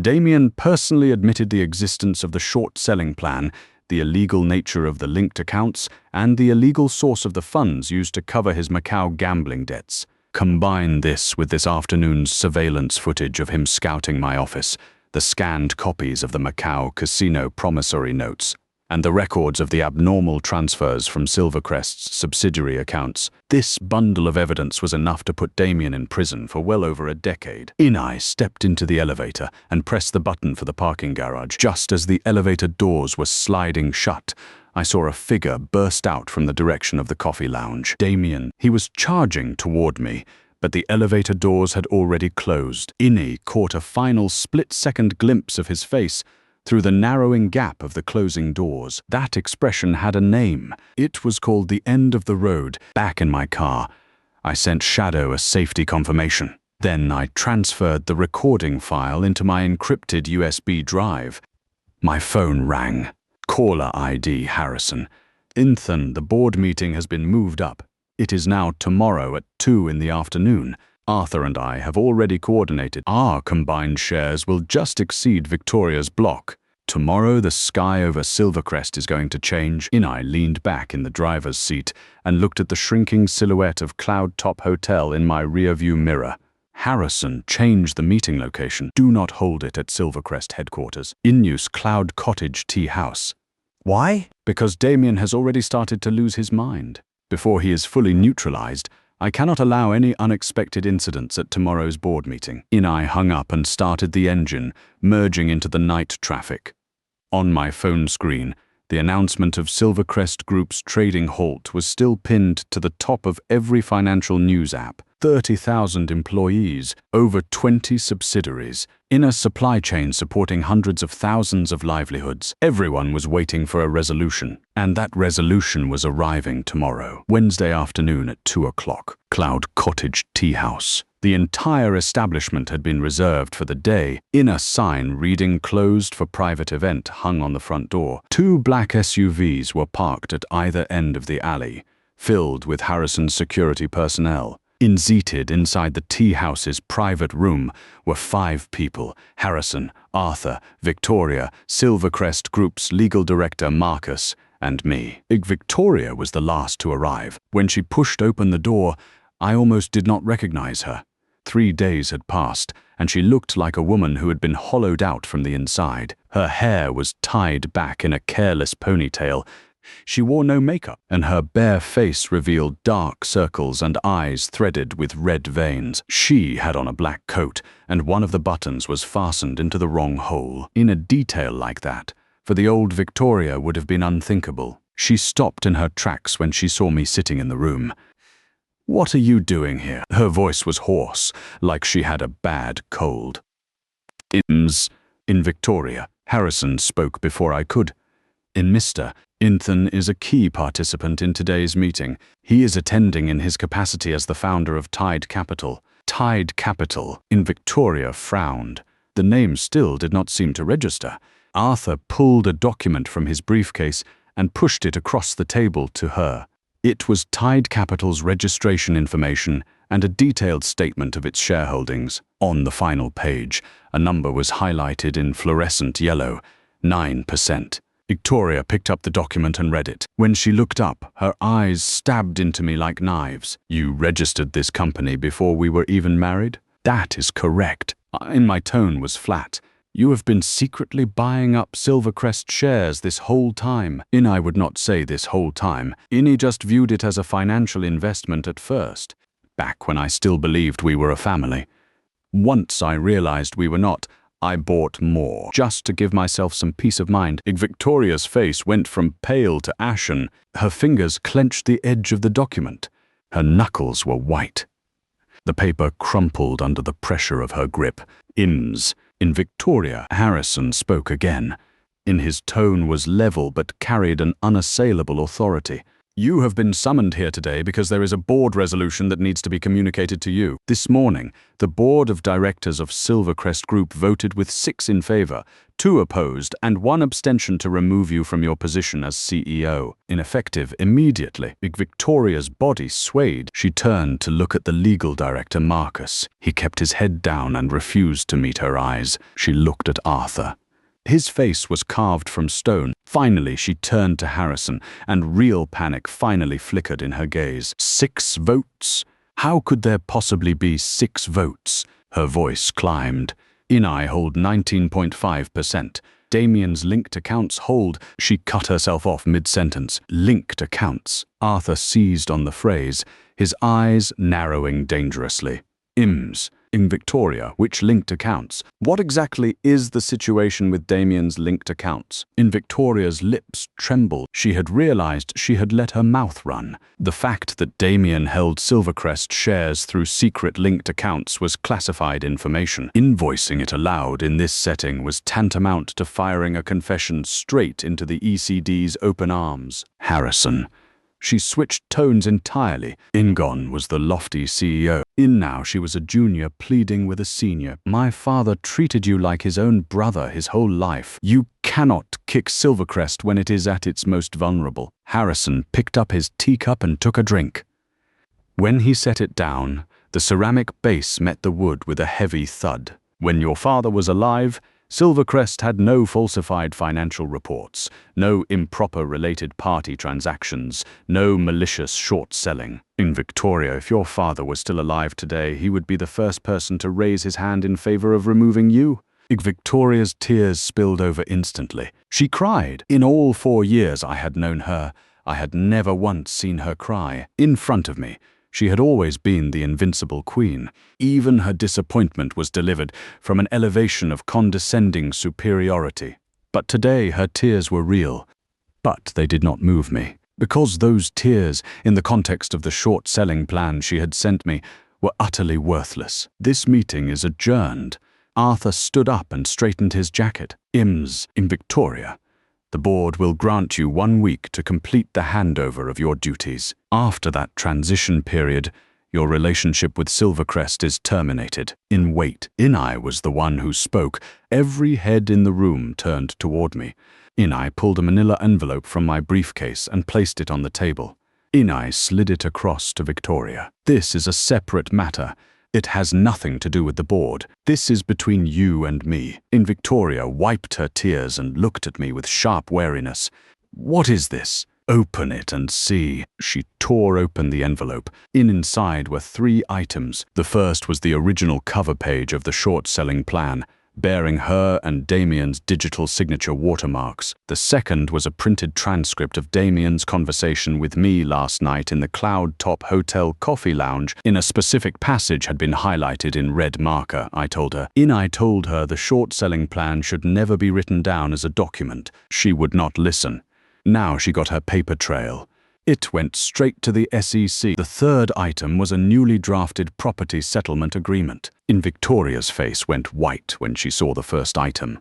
Her hands started shaking when she read the second. When she got to the third item, she shot up from her chair and hurled the agreement onto the table. Ethan, have you lost your mind? You want me to forfeit all rights to Silvercrest Group and every one of its subsidiaries? You want me to walk away with nothing? Exactly.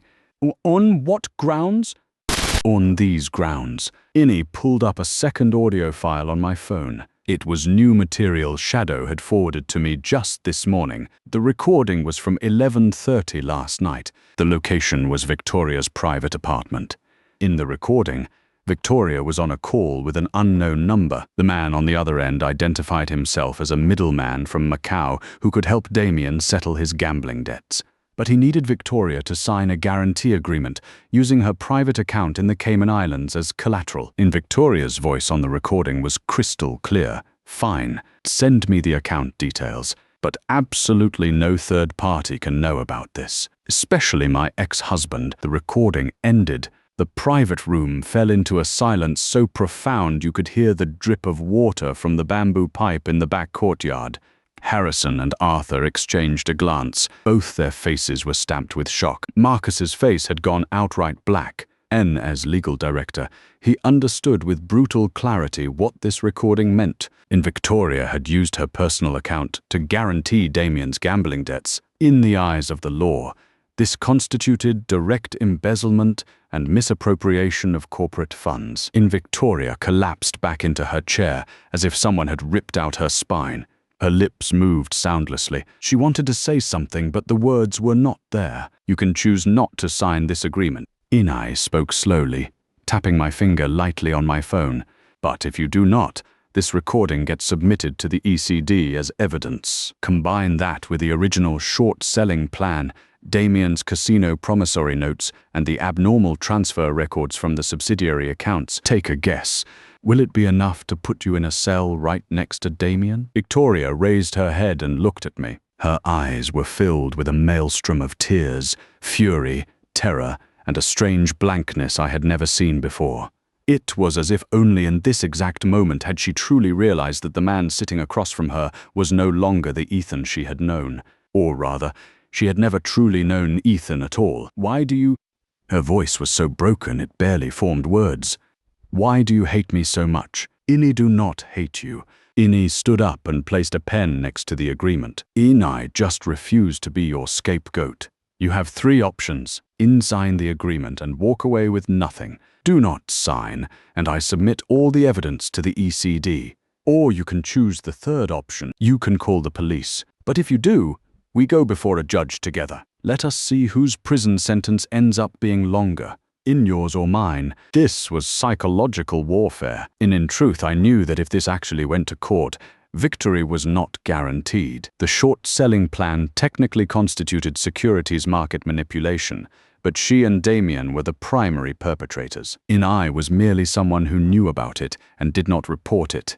That was not a criminal offense, but Victoria did not know that. The combination of blows I had landed over the past 3 days had completely shattered her. The leak of the short-selling plan, the stock price collapse, the recording of Damien's gambling debts, the board removal. Her psychological defenses had completely crumbled. Her hand reached for the pen. She picked up the pen. She flipped open the agreement. She signed her name on the signature line. The handwriting was jagged and crooked. It looked nothing like the neat, precise signature she had put on the divorce papers at City Hall 3 days earlier. After she signed, she looked up at me. Tears rolled from the corners of her eyes and dripped onto the pages of the agreement, smudging the fresh ink. Ethan. Her voice was very, very soft, like a single leaf landing on the surface of a still lake.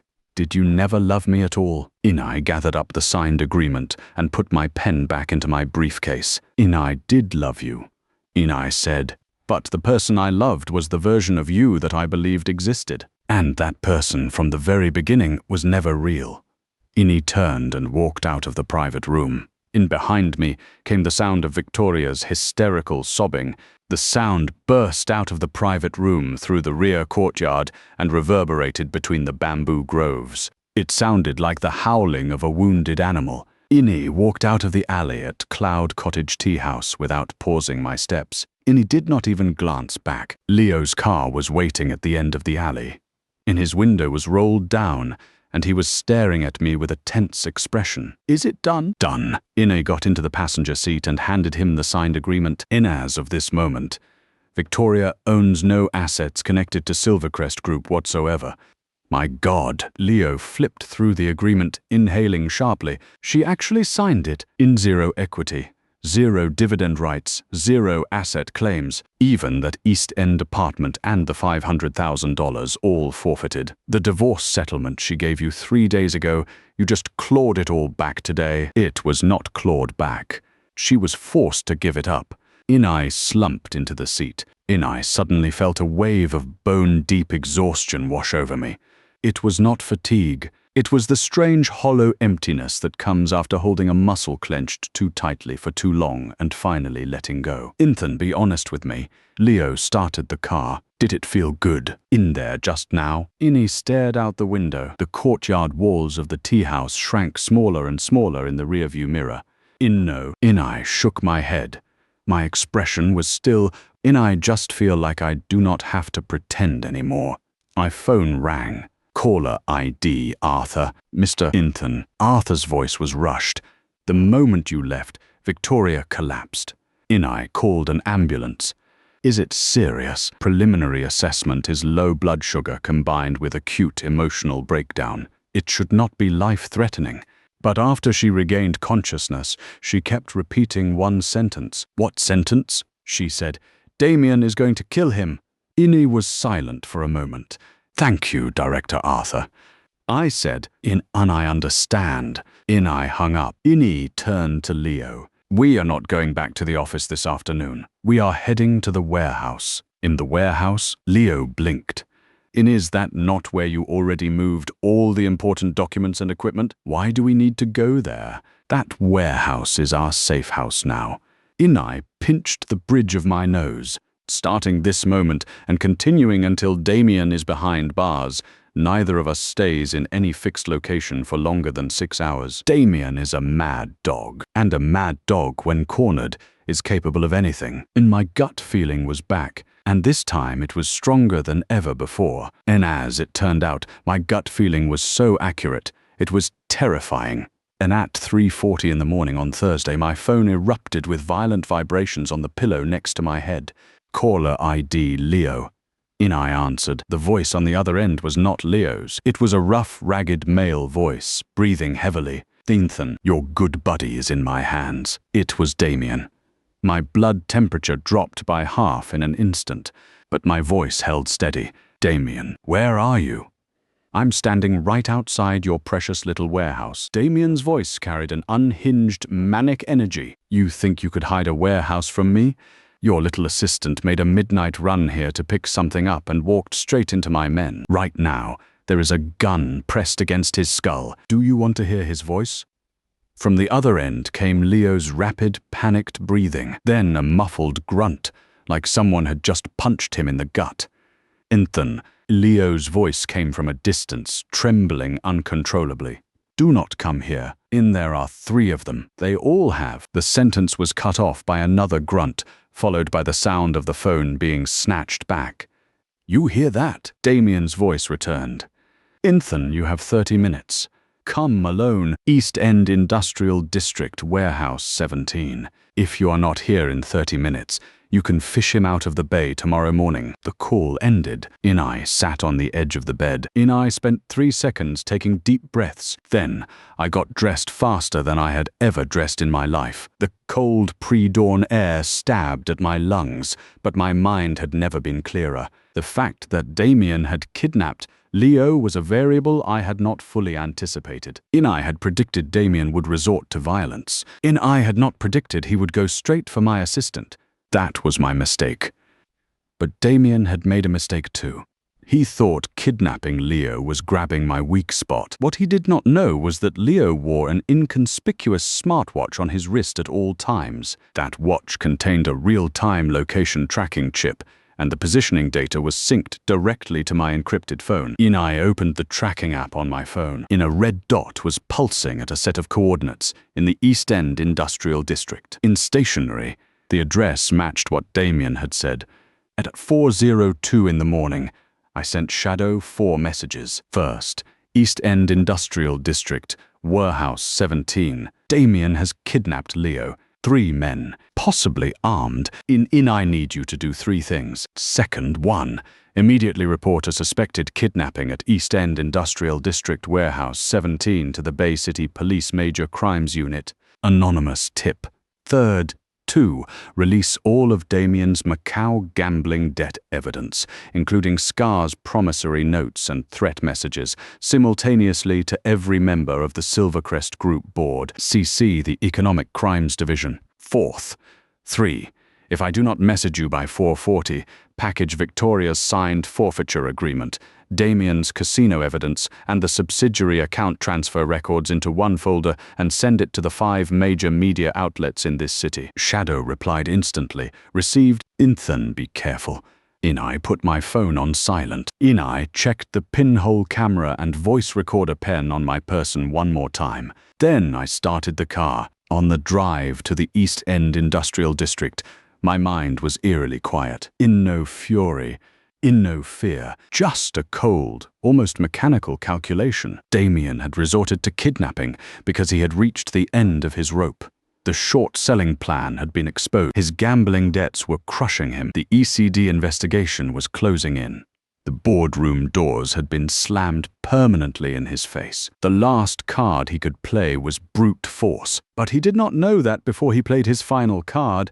I had already seen every card in his hand. At 4:20 in the morning, I arrived at the East End Industrial District. This was an abandoned old industrial park. Vast swaths of factory buildings sat empty. More than half the streetlights were broken. Inai followed the pothole-riddled concrete road deeper into the district. Guided by the tracking coordinates, I found Warehouse 17. The building was dilapidated. In a rusted iron gate hung from a broken chain, parked outside was a black van with its engine still running.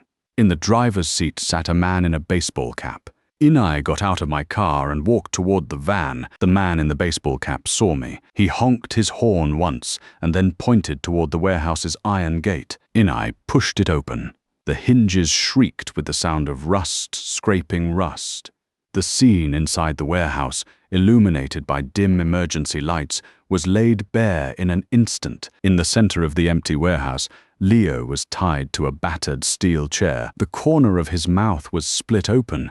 His right eye was swollen shut. His shirt was stained with blood, but he was conscious. The moment he saw me walk in, he desperately tried to signal with his eyes, warning me about what was behind. Behind him stood two men. One wore a black leather jacket. The other was a shaved head guy with tattooed sleeves. Both of them were gripping steel pipes in their hands, no guns on them. Damien stood off to Leo's side. He had completely deteriorated from the man I had seen at Cloudtop Hotel 3 days ago. His suit was a crumpled mess. His shirt was missing 2 buttons. His face was covered in stubble. His eyes were so densely webbed with red veins they looked like spider webs. His entire being radiated a manic, uncontrolled energy. He was holding a pistol. I recognized the model immediately, in a converted semi-automatic, the most common black market handgun on the streets. The barrel gleamed faintly under the dull emergency lights, angled loosely in my direction. "You actually came alone." Damien's lips twisted. The smile was grotesque, like a piece of paper that had been crumpled up and then poorly flattened out again. "Ethan, I underestimated you. I have underestimated a lot of people in my life, but you are the one who made me fall the hardest." Damien, stood in place, my hands hanging naturally at my sides. My voice was even, "You want me. Let Leo go. I will stay. Let him go." Damien burst into laughter. The sound echoed maniacally through the empty warehouse. "Ethan, do you not get it? You are not in a position to negotiate. I am the one offering you a lifeline. You will hand over every piece of evidence. Originals, copies, recordings, cloud backups, all of it. Then you will sign a confession stating that you fabricated the entire thing. Once that is done, I will let you and your little buddy walk. If you do not comply."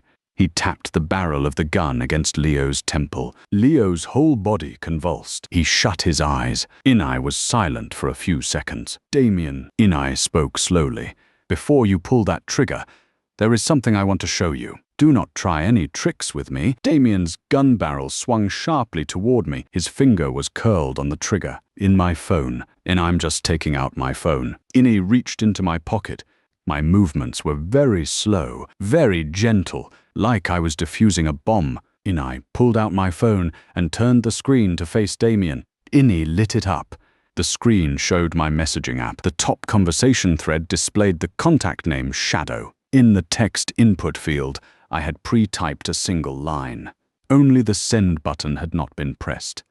The line read, "Release everything. All of it." "Damien, before I came here, I set up a scheduled message. If I do not cancel this scheduled send by 4:40, this message will go out automatically. You know what the consequences will be. All the Macau casino evidence, the supplementary materials for the ECD, the transaction records for every single linked account in your short-selling plan. All of it will land in the inboxes of 5 major media outlets simultaneously." Damien's face went rigid. "You think I am bluffing?"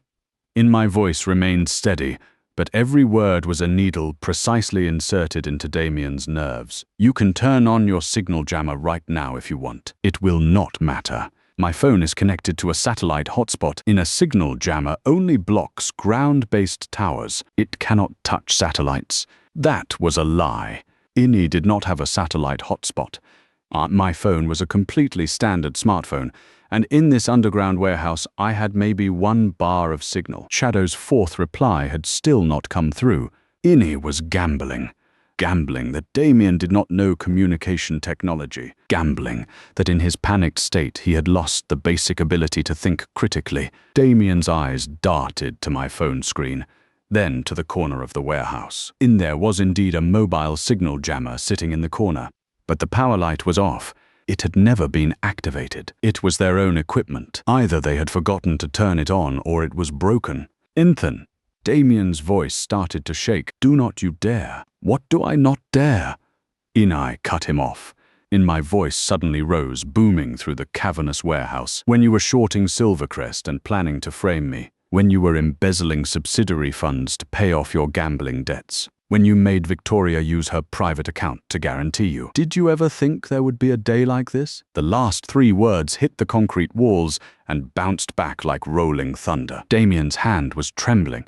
The gun barrel was trembling. His entire body was trembling. And in that razor-thin moment of hesitation, a sound cut through the night outside the warehouse. Distant at first, then rapidly swelling, sharp and unmistakable.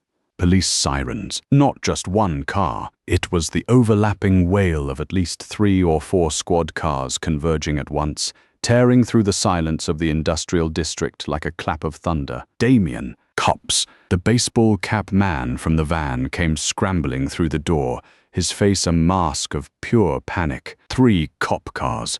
They are almost here. Hell. Damien cursed, his gun barrel snapping back toward me. Did you call the cops? Did you actually think I would come alone? Inai let out a cold laugh. Damien, you have already lost. The shaved-head thug and the leather jacket guy looked at each other, then toward the warehouse entrance where the red and blue flashing lights were getting closer. The fear and hesitation in their eyes were unmistakable. You have about 2 minutes before the police are inside. Inai addressed Damien's 2 hired thugs directly. Kidnapping, illegal possession of a firearm, aggravated assault. Are you 2 planning to go to prison with him, or are you going to run now? That sentence landed like a blade, slicing clean through the last thread of the 2 thugs' resolve. The shaved-head guy dropped his steel pipe first and bolted through the back door of the warehouse. The leather jacket guy followed right on his heels. The baseball cap man at the entrance hesitated for 1 second, threw the van keys to the ground and fled as well. The warehouse was now just me, Damien, and Leo, still tied to the chair. Damien's pistol was still pointed at me. But the fury in his eyes was gone. All that was left was despair, the specific despair of a man who has gambled everything and lost it all, standing at the edge of a cliff and staring into the abyss below. Damien. Inai put my phone back into my pocket and took a step closer to him. And my voice dropped very low. Put the gun down. Kidnapping is 3 to 10 years. Illegal firearm possession is another 3. An ad on securities market manipulation, embezzlement, and misappropriation of funds. With all charges combined, you are looking at around 15 years. But if you pull that trigger right now, you tack on an additional count of premeditated murder. That starts at life without parole. The ceiling is the death penalty. Outside the warehouse, the sirens were deafening now. The red and blue lights pulsed through the cracks of the iron gate, strobing the interior of the warehouse in alternating flashes of color. Damien's hand began to shake violently. His finger rested on the trigger, curling and uncurling, curling and uncurling. In his eyes held a swirling vortex of every emotion: hatred, terror, grievance, in madness, and a final lingering trace of unwillingness. What was he so unwilling to let go of? Maybe it was Victoria. Maybe it was the dream of the $100 billion empire they had schemed to build together. Or maybe it was just that one night in Macau when the cards had fallen his way and the chips had piled up so high he felt invincible. But whatever it was over now. Damien's hand dropped. The converted pistol clattered to the concrete floor with a flat metallic sound. The iron gate was rammed open from the outside. Multiple blinding beams of tactical flashlights sliced through the darkness, turning the entire warehouse into stark, unforgiving daylight. Police. Nobody move. Drop your weapon. Damien sank to his knees. The sound of his kneecaps hitting the concrete was muffled and heavy, like a tree branch snapping in mud. He put his hands on his head, his body bowed forward, his shoulders convulsing. He was crying, just without sound. Inai did not look at him. Inai turned and walked toward Leo. 2 officers had already cut through the ropes binding him. When Leo tried to stand, his legs buckled and he collapsed straight into me. Inai caught him. His entire body was trembling uncontrollably. Ethan. He buried his face against my shoulder. His voice was muffled and raw. Inai thought I was going to die tonight. No, you were not. Inai patted his back. Inai, do not allow you to die. No one gets to take your life. At 5:12 in the morning, I was sitting in an interview room at the Bay City Police Major Crimes Unit, giving my statement. Leo had been taken to the hospital for a medical examination. The preliminary diagnosis was a mild concussion with multiple soft tissue contusions. In no life-threatening injuries, Damien had been processed into a holding cell. The police had recovered the converted pistol and 6 rounds of ammunition from him. Combined with the kidnapping, aggravated assault, and unlawful imprisonment, his prison sentence was now a mathematical certainty. During a break in the statement process, I pulled out my phone and sent Shadow 2 words. "It is done." Shadow replied instantly, received, "By the way, Ethan, there is one more piece of news you might want to know. Victoria was discharged from the hospital in the early hours of this morning. She did not return to her apartment. She went straight to the airport. Her destination was Hong Kong." Inai stared at this message for a few seconds. "Running. Fine, let her run. If she stayed in this city, it would actually complicate the situation further. As for where she ran to, it did not matter. She no longer owned a single Silvercrest Group asset. The forfeiture agreement she had signed would be filed with the court this very morning. Even if she fled to the ends of the earth, the legal validity of that agreement would not suffer a single dent. "Mr. Ethan," the young officer taking my statement looked up at me. His expression was a mixture of professional curiosity and genuine bewilderment. "Your level of calm is honestly surprising. Most people in a situation like this do not maintain this kind of composure." "I have had practice," Inai said. The officer did not ask what I had practiced, and I did not volunteer the answer. Dawn broke. When I walked out the front doors of the police headquarters, the first rays of morning light were just beginning to crest over the horizon, gilding the edges of the city in a thin layer of gold. The air was cold and bitingly clean. Inai stood on the steps and inhaled deeply. Inai felt something inside my chest get washed away by that clean air. It was 3 years of accumulated dust. My phone rang. Caller ID Harrison. "Ethan, I heard about Damien. Are you all right?" "I am fine, Harrison." Inai said. "Good. 10 o'clock this morning. Silvercrest headquarters. There is a press conference that requires your attendance." Harrison's voice was steady and assured. "The media is already assembling. Representatives from the regulatory agencies will also be present to observe. Arthur and I have conferred. Effective today, you will be appointed as the acting CEO of Silvercrest Group." Inai held the phone and was silent for 3 seconds. "All right," Inai said.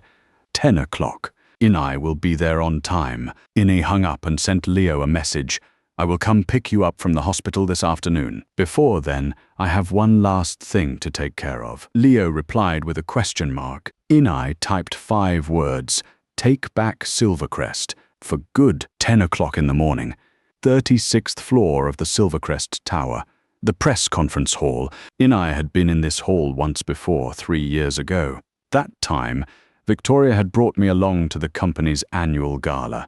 She had stood on stage, radiant and invincible.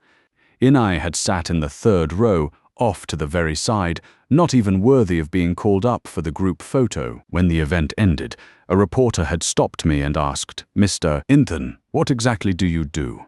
Victoria had answered for me, "He is my husband." Then she pulled me away. At the time, I thought it was protection. Later, I understood it was imprisonment. Today was different. Today I was standing on the stage. Below me sat no fewer than 50 media outlets. A forest of camera lenses was aimed directly at me. Harrison was seated to my left. Arthur was to my right.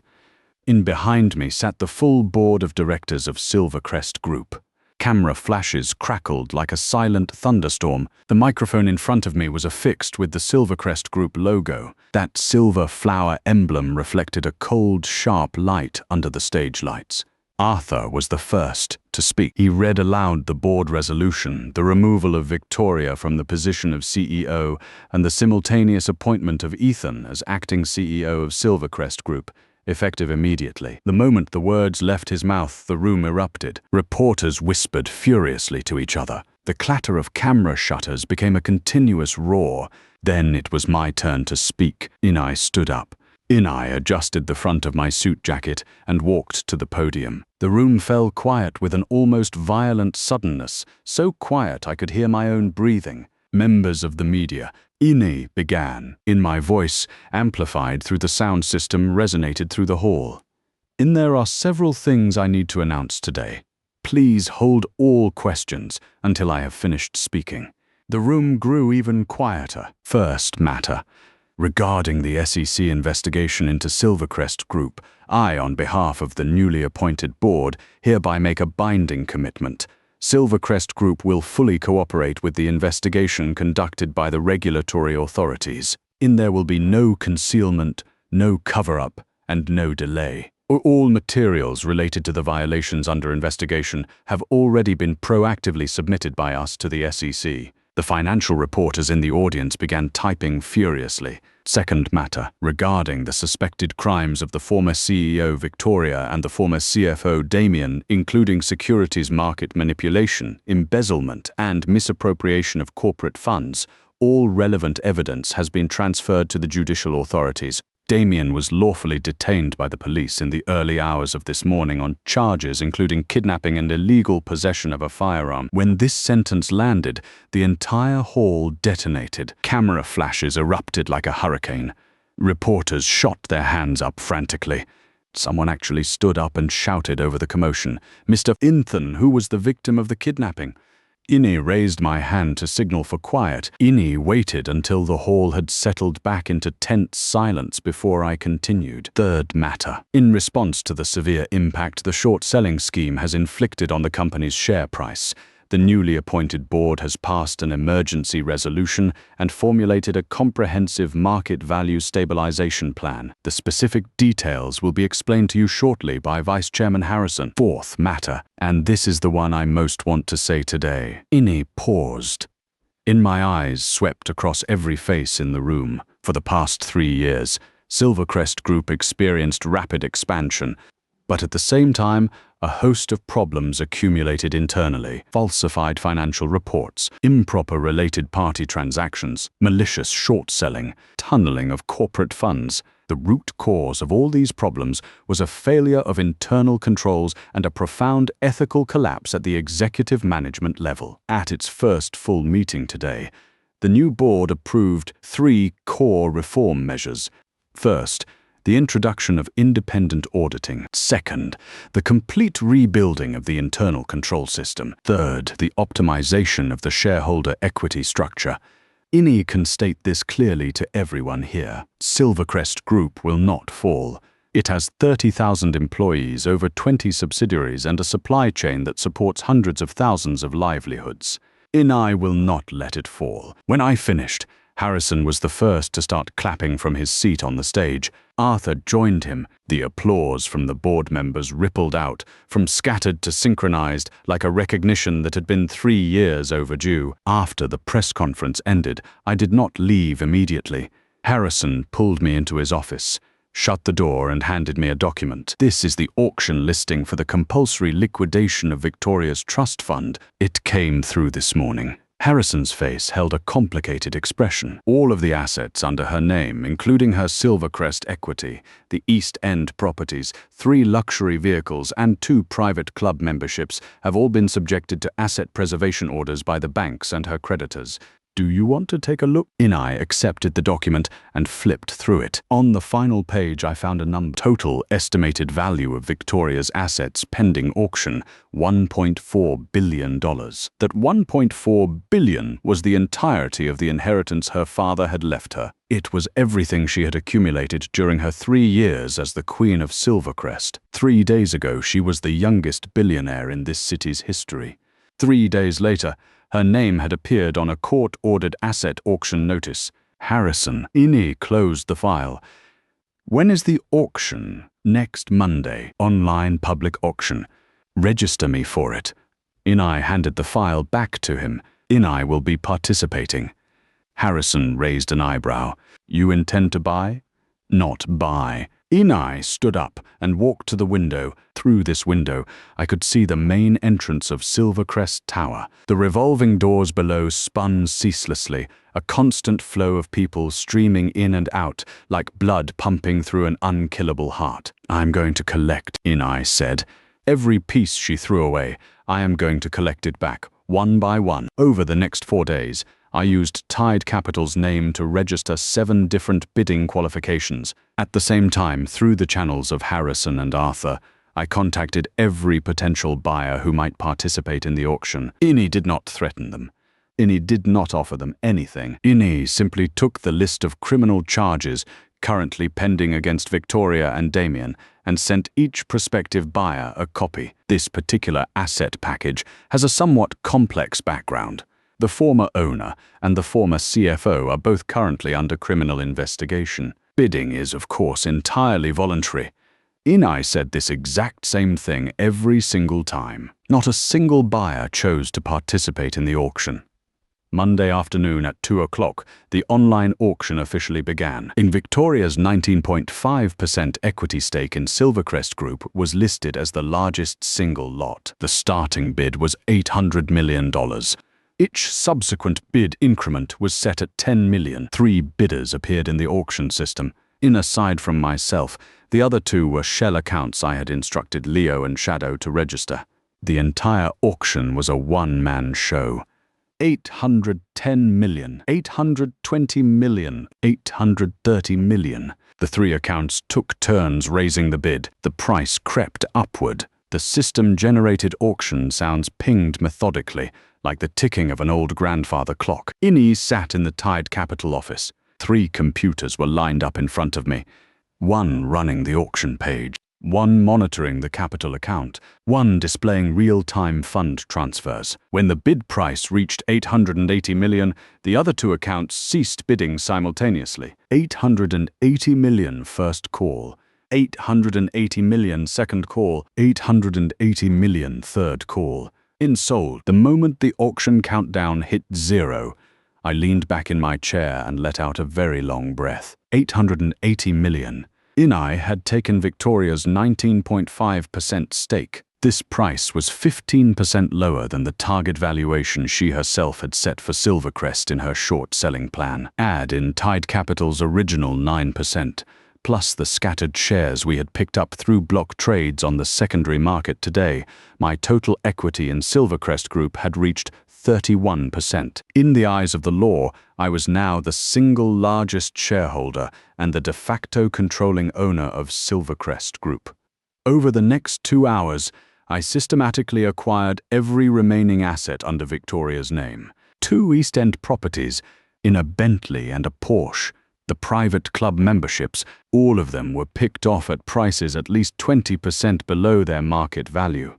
When the auction concluded, Leo ran the numbers. In Victoria's total assets had been valued at $1.4 billion. Ini had swept all of it into my possession for a total of $930 million. The difference was $470 million. That $470 million was the price she had paid for her own greed. Ethan, Leo looked up from his keyboard. When she finds out the person who bought all her assets was you, what do you think she is going to feel? She will find out eventually. Ini said. At 8 o'clock that evening, Harrison hosted a small signing ceremony in the banquet hall on the top floor of Silvercrest Tower. The signing table was set up in what had once been Victoria's office. After I took over, the room had been completely renovated. The old wallpaper had been stripped off, exposing the clean white drywall underneath. The scented candles and art pieces Victoria had loved were all cleared out. The desk now held only a single computer and a single landline phone. After the ceremony ended, I stood alone at the window, looking out at the city's nightscape. The view from the 36th floor was almost indecently spectacular. The entire central business district sprawled beneath my feet, a carpet woven from neon and starlight. Leo walked in and handed me a cup of hot tea. Ethan, there is something I have been wanting to ask you. Did you calculate everything to end up here from the very beginning? Ini took the cup and sipped it. Ini stared out the window and was silent for a while. No. Ini finally said. My voice was quiet. Ini never calculated anything. Ini just thought one step ahead every single time they tried to bury me. In step after step. And those steps led me here.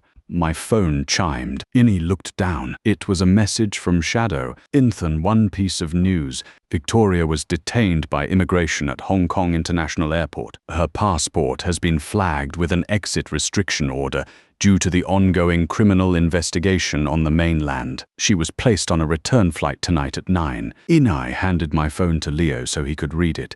Leo finished reading and looked up at me. Are you going to go see her? In outside the window, the city lights stretched all the way to the edge of the horizon. In somewhere out in that ocean of light, a plane was descending, carrying a woman who had been a billionaire queen just 3 days ago back to the starting point where she now owned absolutely nothing. Inai put my phone away and set my teacup on the windowsill. But I will have someone deliver a message to her. What message? Inai stared at my own reflection in the dark glass. The man in the reflection was wearing a perfectly tailored suit. His hair was combed neatly. His expression was calm as still water. He no longer bore any resemblance to the young man who had stood outside City Hall 3 years ago, clutching a bouquet of roses, waiting for his wife to come home and celebrate Valentine's Day. Silvercrest belongs to Ethan now. Outside the window, far in the distance, the landing lights of an airplane blinked across the night sky like a falling star. 3 months later, Silvercrest Group officially changed its name to Tide Holdings. On the day of the rebranding press conference, I stood at the floor-to-ceiling windows on the top floor of the new company headquarters, watching the workers remove the 4 giant gilded letters spelling out Silvercrest Group from the exterior wall. Those 4 letters had hung on the face of this 36-story tower for 22 years. They had been passed down from Victoria's father, Victor, to his daughter, and from Victoria to me. The workers were suspended in a high-rise gondola, sparks from their cutting tools flickering in the sunlight like a silent fireworks display. Harrison stood next to me, his hands clasped behind his back, his eyes tracking every movement as those 4 massive letters were dismantled. The old man was silent for a very long time. When he finally spoke, he only said one sentence. If your father could see today, he would pour himself 2 glasses. My father, Edward, had been a business partner during Victor's founding era. He had been Silvercrest Group's very first finance director. Inai was 8 years old when my father died in a car accident. My mother took me away from the Silvercrest circle and opened a small noodle shop in the East End, raising me all on her own. She never talked to me about my father's story, except for the night before my wedding, when she held my hand and said those words, "Always keep a back door open. Never lay all your cards on the table for anyone to see." At the time, I thought she was talking about marriage. Later, I understood she was talking about life. Harrison. Inai pulled my eyes away from the window. Victoria's verdict came down. When? Yesterday afternoon. First instance ruling. Insecurities, market manipulation and embezzlement. Combined sentence of 6 years. Deprivation of political rights for 3 years. Damien got 11 years. The kidnapping and illegal firearm charges added significant weight to his sentence. Harrison nodded slowly. His face was expressionless. After a long moment he spoke. Did she appeal? No. Her lawyer said she accepted the verdict. This was not Victoria's style. By all logic, she should have appealed all the way, dragging the case to the highest court, fighting until there was no fight left. But she had chosen to accept. In my guess was not that she had found remorse. In it was that she had finally done the math. She had no chips left. All her assets had been auctioned off. Her lover was in prison. Her reputation had been reduced to radioactive sludge in the court of public opinion. Appealing would cost her legal fees and yield nothing.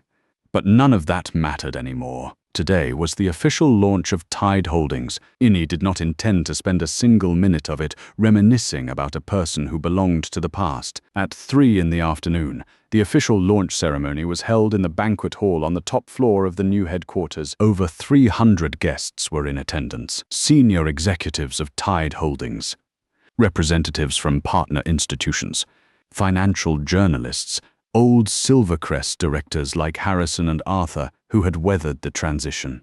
Leo was sitting in the corner of the very first row, wearing a pressed suit. The bruises on his face had long since faded, but a faint scar remained at the corner of his right eye. It had been left there by the steel pipe Damien's thug had swung. The doctor said it would be there for the rest of his life. Ini stood on the stage. In behind me was a massive electronic screen displaying the new logo of Tide Holdings, 3 silver wave lines overlapping each other. Simple, in-sharp, and full of kinetic energy. Everyone. Ini spoke into the microphone. "I'm not going to give a long-winded speech today. I only want to say 3 things." The room hushed. First, Tide Holdings is officially launched today. It was born from Silvercrest Group, but it is not a continuation of Silvercrest. Silvercrest was a great ship sailing in an old era.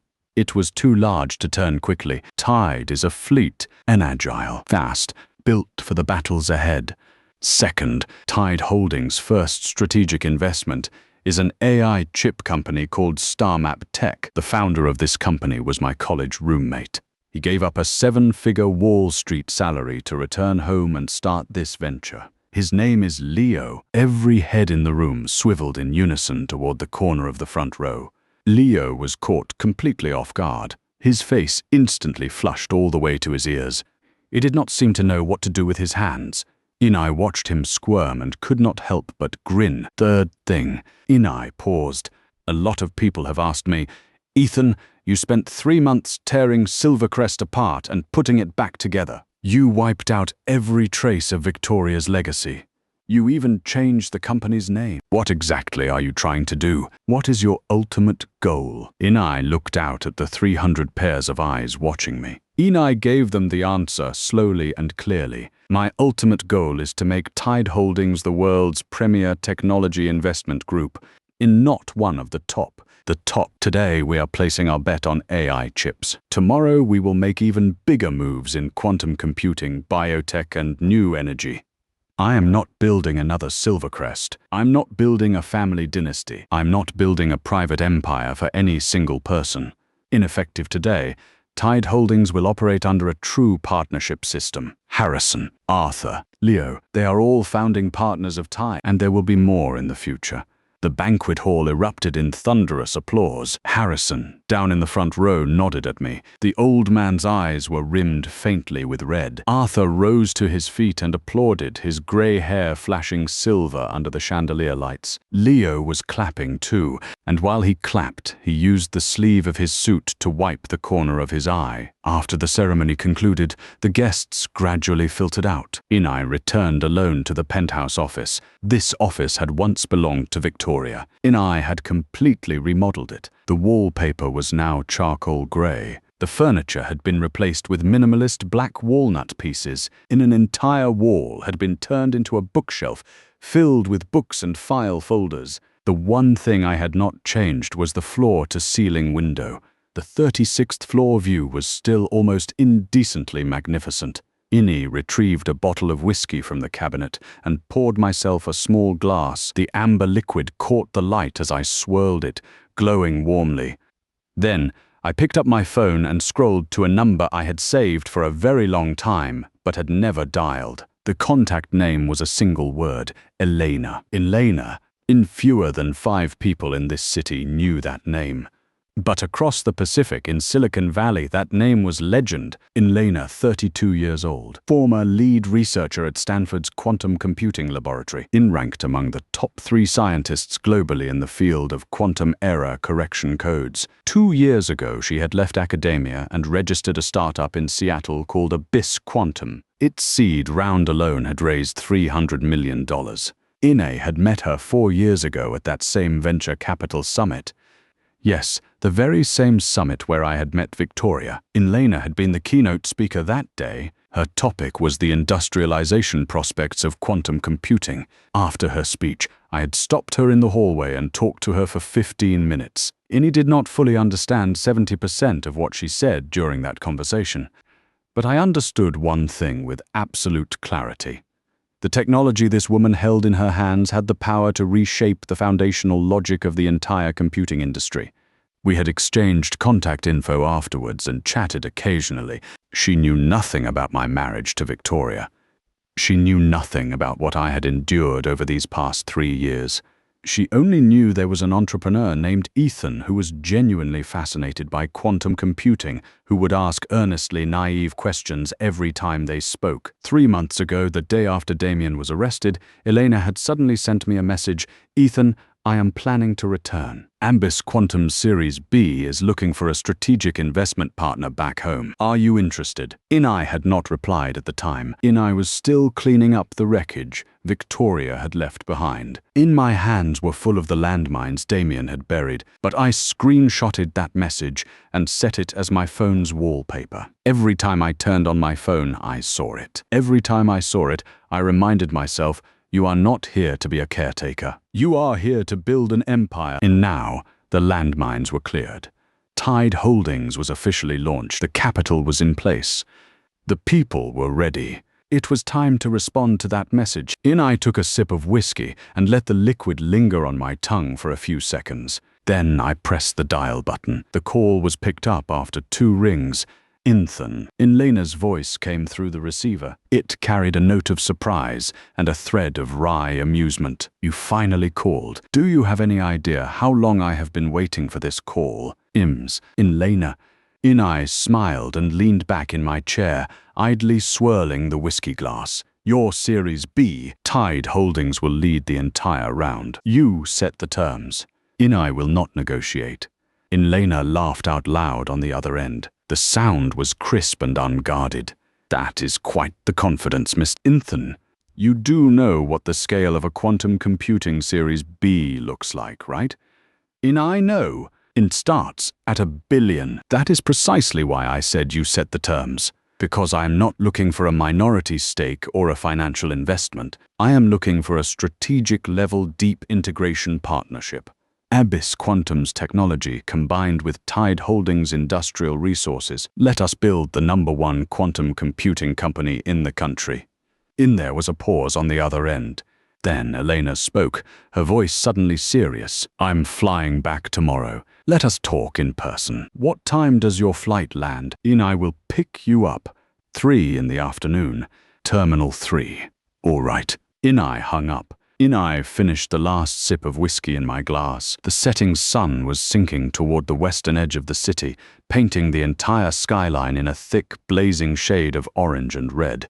From this window, I could see in the direction of the old Silvercrest headquarters building. Those 4 gilded letters had been completely dismantled. The exterior walls stood bare, just empty metal brackets.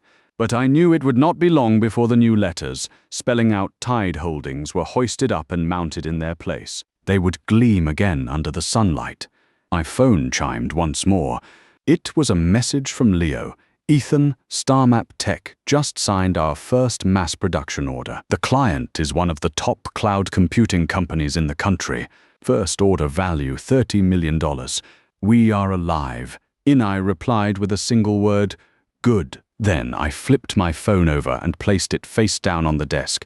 Outside the window, the city was slowly being consumed by the night. Thousands of lights flickered to life, spreading out across the land like a reflection of the starry sky above. I watched those lights and thought back to the first time I had stood at this window 3 years ago. Back then, I was the nameless shadow trailing behind Victoria, the looked down upon live-in son-in-law, the scapegoat whose fate had already been written. 3 years later, I was standing at the same window, but the building beneath my feet now carried my name, and the story was only just beginning.